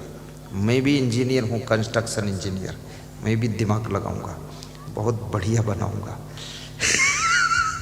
500 कमरे बनेंगे। तुम आ जाओगे, जब कमरे में एंट्री होगे ना, तुम कहोगे स्वर्ग में हूँ, एक दिन और रहूँ तो अच्छा है। मैनेजमेंट, अरेंजमेंट, डिसिप्लिन होगा सब। आश्रम पूरा क्लीन होगा, कचड़ा पचड़ा लफड़ा कुछ नहीं, और एकाधिकार नहीं होगा। हर भक्त का सम्मान होगा। जात पात मत मजहब भेदभाव, धनवान निर्धन, कुछ लफड़ा कुछ नहीं। ना मत पंथ का भी नहीं कि कौन पंथ का है, चाहे जिस पंथ का हो। दारू पंथी को भी वहाँ आश्रय मिलेगा। दारू पिए, वहाँ आएगा, सत्संग सुनेगा, दारू छुड़वाऊंगा उसकी मैं। जब वो आएगा ही नहीं तो छोड़ेगा कैसे? उसके लिए भी जगह दूंगा, और सबको प्रेम से रखूंगा। और मेरी इच्छा है भंडारा भी बड़ा चलेगा, मस्त। कुछ वीवीआईपी कमरे बनेंगे, वे पर्सनल कमरे भक्त लोगों के बनेंगे। ऐसे कमरे होंगे, बड़ा रूम, एक पास में दूसरा रूम, 2 रूम होंगे वीवीआईपी में, अटैच लेट बाथ, और साथ में किचन भी उनका होगा, और किचन में सामान रखा होगा। वो लोग आए, कभी अपने ढंग का बनाकर खाना चाहें, उनकी पत्नी कुछ चाय नाश्ता तो बना ले, झंझट में दूसरे क्यों फंसे। ऐसा लगना चाहिए कि स्वर्ग है। और प्रवचन वो तो मुझे ही करना है, मैं पूरी ताकत से प्रवचन करूंगा, फर्स्ट क्लास। और व्यायाम करूंगा खूब। अभी ये थोड़ा ठंडी जाने दो तो व्यायाम स्टार्ट करूंगा ज़्यादा, अभी कम कर रहा हूँ, पैदल तो चल रहा हूँ। शरीर को संभालना चाहिए, व्यायाम करना चाहिए। और उस आश्रम में बहुत लोग अपना योगदान कर रहे हैं। कल योगदान आया था गजेंद्र सिंह, कहाँ गजेंद्र सिंह सोनी, किधर निकल गया, कटी गए गजेंद्र सिंह। 5100 का उनका सम्मान पत्र आया। महाराष्ट्र के निवासी है, अपना सम्मान पत्र ले जाए। लक्ष्मी प्रसाद जी अखेटपुर, आपका गुप्त दान है नगद, आप भी ले जाएं। दयाराम गुप्ता मानपुर निवासी, आपका भी गुप्त दान नगद, आप भी ले जाएं। ये सम्मान पत्र इनके आगे है बन करके, जो लोग सहयोग करते हैं उनको सम्मान पत्र दिया जाता है।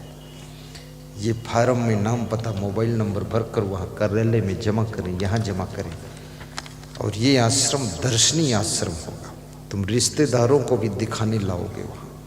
और आश्रम की ओर से फ्री बस सेवा सर्विस चलेगी, फ्री बस सेवा स्टेशन से लेकर पूरे दर्शनीय स्थलों का दर्शन कराएगी और आश्रम लाएगी, आश्रम से फिर स्टेशन छोड़ेगी, महाकालेश्वर मंदिर पहुंचाएगी।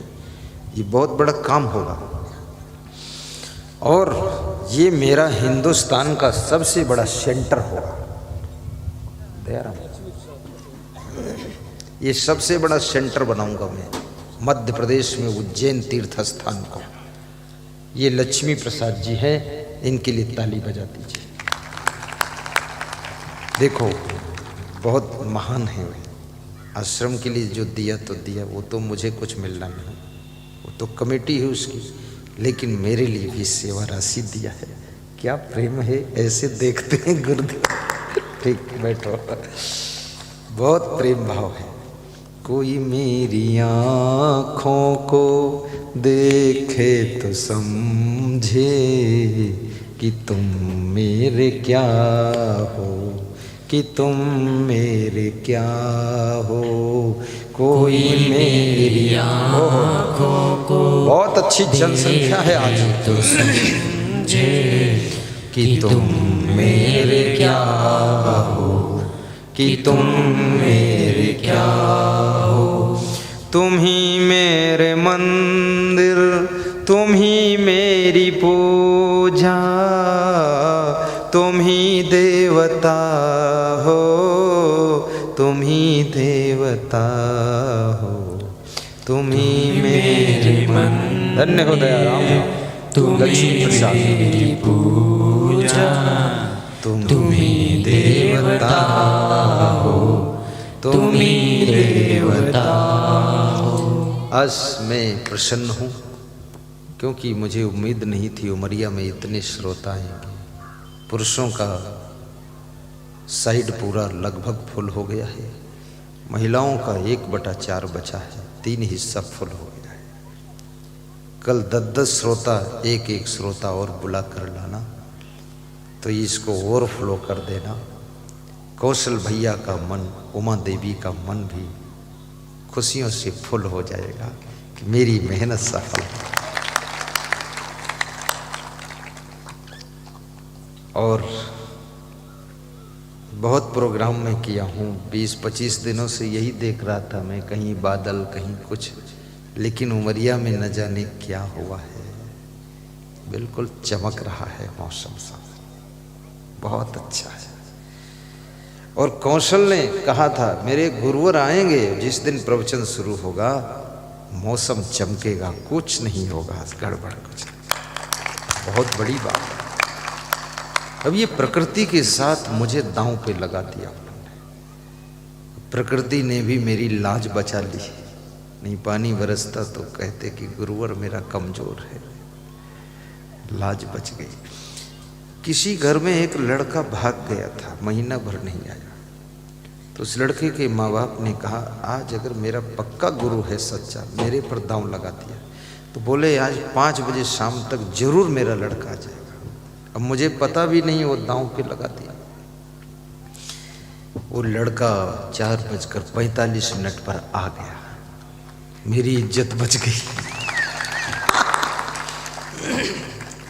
एक स्त्री का पति बीमार हुआ, हार्ट अटैक का ऑपरेशन, डॉक्टरों ने कहा बचना मुश्किल है लेकिन ऑपरेशन कर देता हूँ, तो वो बैठ गई गेट पर, जहाँ ऑपरेशन हो रहा था उसी के बाहर गेट पर हाथ जोड़ के बोले मेरे गुरुदेव असंगदेव, मेरे पति को बचा लेना, जिंदा ही निकलना चाहिए, मरा न निकले। अब मुझे पता भी नहीं, बोली वे सच्चे गुरु होंगे अगर आप तो जिंदा पति निकलेगा। तो वो निकल आया जिंदा, बच गया, और एक पुत्र का जन्म भी हुआ बाद को। अब वो तीनों दर्शन करने आते हैं, कहते हैं कि वास्तव में गुरुदेव एडवोकेट थे, वकील थे, और वास्तव में यदि आपका गुरु तपस्वी है, सच्चा तप किया है उसने, तो आपकी मनोकामना भी पूरी कर देता है। श्रद्धा से अगर उसका नाम याद करते हो, आस्था के साथ उसका स्मरण करते हो, तो आपको उसका सहारा काम आ जाता है। मैं बहुत बार कुछ ऐसे कष्ट में आया तो मैं अपने गुरु को याद करता हूँ, हे क्षमा देव, मेरे को और तो कोई कष्ट नहीं आया, एक ही कष्ट आता है, वो मंच पर ही आता है प्रवचन में। कभी कभी रात को ज़्यादा जब कार्यक्रम पधरौनी हो जाते, जागना पड़ता है, तो मुझे मंच पर नींद आती है यहाँ ब्यास गाती, क्योंकि बहुत जागा हो तो निद्रा आती। जब निद्रा आती है तो मैं क्षमा देव को याद करता हूँ, हे क्षमा देव, क्योंकि नींद में प्रवचन तो नहीं होगा, कृपा करना आज का प्रवचन बिगड़ने ना पाए, बहुत जागा हो, उस दिन का प्रवचन बहुत अच्छा हो जाता है। क्योंकि मेरे सामने ये प्रवचन की बहुत बड़ी चुनौती है, क्योंकि आप लोग इतनी दूर से आस लेकर आते हैं, प्यास लेकर आते हैं, तो कम से कम गुरुदेव क्वालिटी का प्रवचन तो सुनाइए, जो आपके काम की बातें कुछ हो। तो गुरु के प्रति निष्ठा रखो। एकलव्य ने गुरु की मिट्टी की मूर्ति बना करके, द्रोणाचार्य मान करके, चरण छू करके बाण विद्या सीखी थी। पूरे हिंदुस्तान में एक नंबर का धनुर्धारी एकलव्य बना था। तुम्हारी श्रद्धा से सब घटित हो जाता है, इसलिए आपकी श्रद्धा बहुत बड़ी होनी चाहिए। श्रद्धवा लभते ज्ञानम तत्परः संयतेन्द्रिया, ज्ञानम लब्ध्वा पराम शांति मचिरिड अधिगच्छति। श्रद्धावान बनो। प्रेम की गंगा बहाते चलो, ज्योति से ज्योति जलाते चलो, ज्योति से ज्योति जलाते। धन्यवाद है उनको जो उठकर नहीं जाते हैं, आशीर्वाद है उनको जो उठ जाते हैं लेकिन कहने से फिर बैठ जाते हैं। क्या बात है, आशीर्वाद पा गए, उठे तो बैठे, इसलिए जाना नहीं, हिलना नहीं, डुलना नहीं। मैं जैसे बैठा हूं आप भी बैठे रहा करो। प्रेम की गंगा बहाते चलो, ज्योति से ज्योति जलाते चलो, ज्योति से ज्योति जलाते चलो, ज्योति से ज्योति जलाते चलो। मार्ग में आए दीन दुखी जो, मार्ग में आए दीन दुखी जो, सबको हृदय लगाते चलो, सबको हृदय लगाते चलो। प्रेम की गंगा बहाते चलो, प्रेम की गंगा बहाते चलो। गुरुवर के चरणों में मन को लगाते चलो, गुरु चरणों में मन को लगाते चलो, ज्योति से ज्योति जलाते चलो, ज्योति से ज्योति। आइए रुपेश, आते रहिए रुपेश। ज्योति से ज्योति जलाते चलो, प्रेम की गंगा बहाते चलो, प्रेम की गंगा बहाते चलो।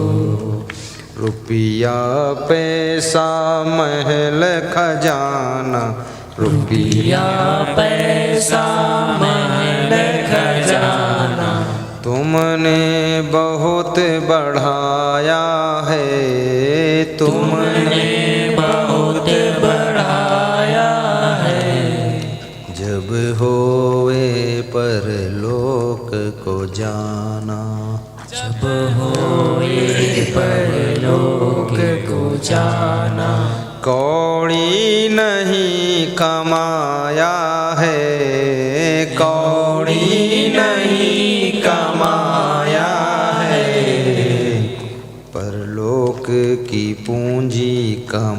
कमाते चलो, परलोक की पूंजी कमाते चलो, प्रेम की गंगा बहाते चलो, प्रेम की गंगा बहाते चलो, परलोक की पूंजी कमाते चलो, परलोक की पूंजी कमाते चलो, प्रेम की गंगा बहाते चलो, प्रेम की गंगा बहाते चलो, ज्योति से ज्योति जलाते चलो, ज्योति से ज्योति जलाते चलो, प्रेम की गंगा बहाते चलो, प्रेम की गंगा बहाते चलो, प्रेम की गंगा बहाते चलो, प्रेम की गंगा बहाते चलो। बोलिए सद्गुरु भगवान की जय, संत भगवान की जय, भक्त भगवान की जय। घर में यदि सुख शांति चाहते हो, एक काम करना, थोड़ी देर घर में सुबह सुबह ध्यान भी करना 5 मिनट का। वो ध्यान तुम्हें आत्मावलोकन करने का अवसर प्रदान करेगा, स्वयं को रीडिंग करने का वो अवसर होगा। ध्यान, अंतर ध्यान करिए और स्वाध्याय कीजिए, धार्मिक ज्ञान की किताबों का अध्ययन कीजिए। इस मंडप में भी साहित्य केंद्र आया है, वहां से आप छोटी छोटी बड़ी बड़ी किताबें खरीद लीजिए और वे किताबें पढ़िए, लेटे लेटे बिस्तर पर पढ़िए। जीने की राह पुस्तक है, बरसे कंबल भीजे पानी पुस्तक है, कंबल बरस रहा पानी भीग रहा, ऐसी पुस्तक का नाम है। सुख की खोज है, भजनावली, जितने भजन गाता हूँ सब भजन भी है उसमें। उससे आपका मन सहनशील बनेगा, क्रोध कम हो जाएगा। पेन ड्राइव लीजिए, 100 घंटे के प्रवचन सुनिए। किचन में भोजन बनाइए, मोबाइल से प्रवचन चला दीजिए, सुनते रहिए। बर्तन मांजते रहिए, सुनते रहिए। मेरा सत्संग मुकेश कुशवाहा करवा रहे थे, बड़े श्रद्धा से, सोयत कला आगर जिले में मध्य प्रदेश।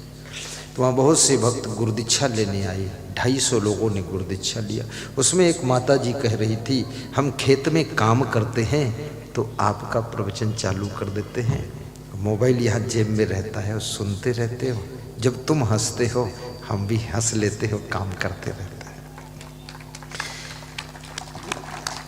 बोले केवल आपके प्रवचन के लिए मोबाइल मैंने लिया है और कुछ इसमें मैं नहीं जानती हूँ, और गुरुजी जब से प्रवचन सुनती हूँ तब से मुझे दुख नहीं होता है, बस खुश रहती हूँ। मेरा बेटा बोलता है, माँ बहुत खुश रहती, क्या बात? बोला खुश रहना है तो संगदेव का प्रवचन सुनो बेटा, बहुत खुश रहोगे। बोले आप हर 5 मिनट में बहुत जोर से हंसते हो, ठहाका लगा देते हो, और मैं इसीलिए हंसता हूँ ताकि दुनिया के लोग टेंशन में फंसे हैं, वो भी मेरे हंसने के साथ हंस ले तो उनकी टेंशन कम हो जाए, इसलिए हंसता।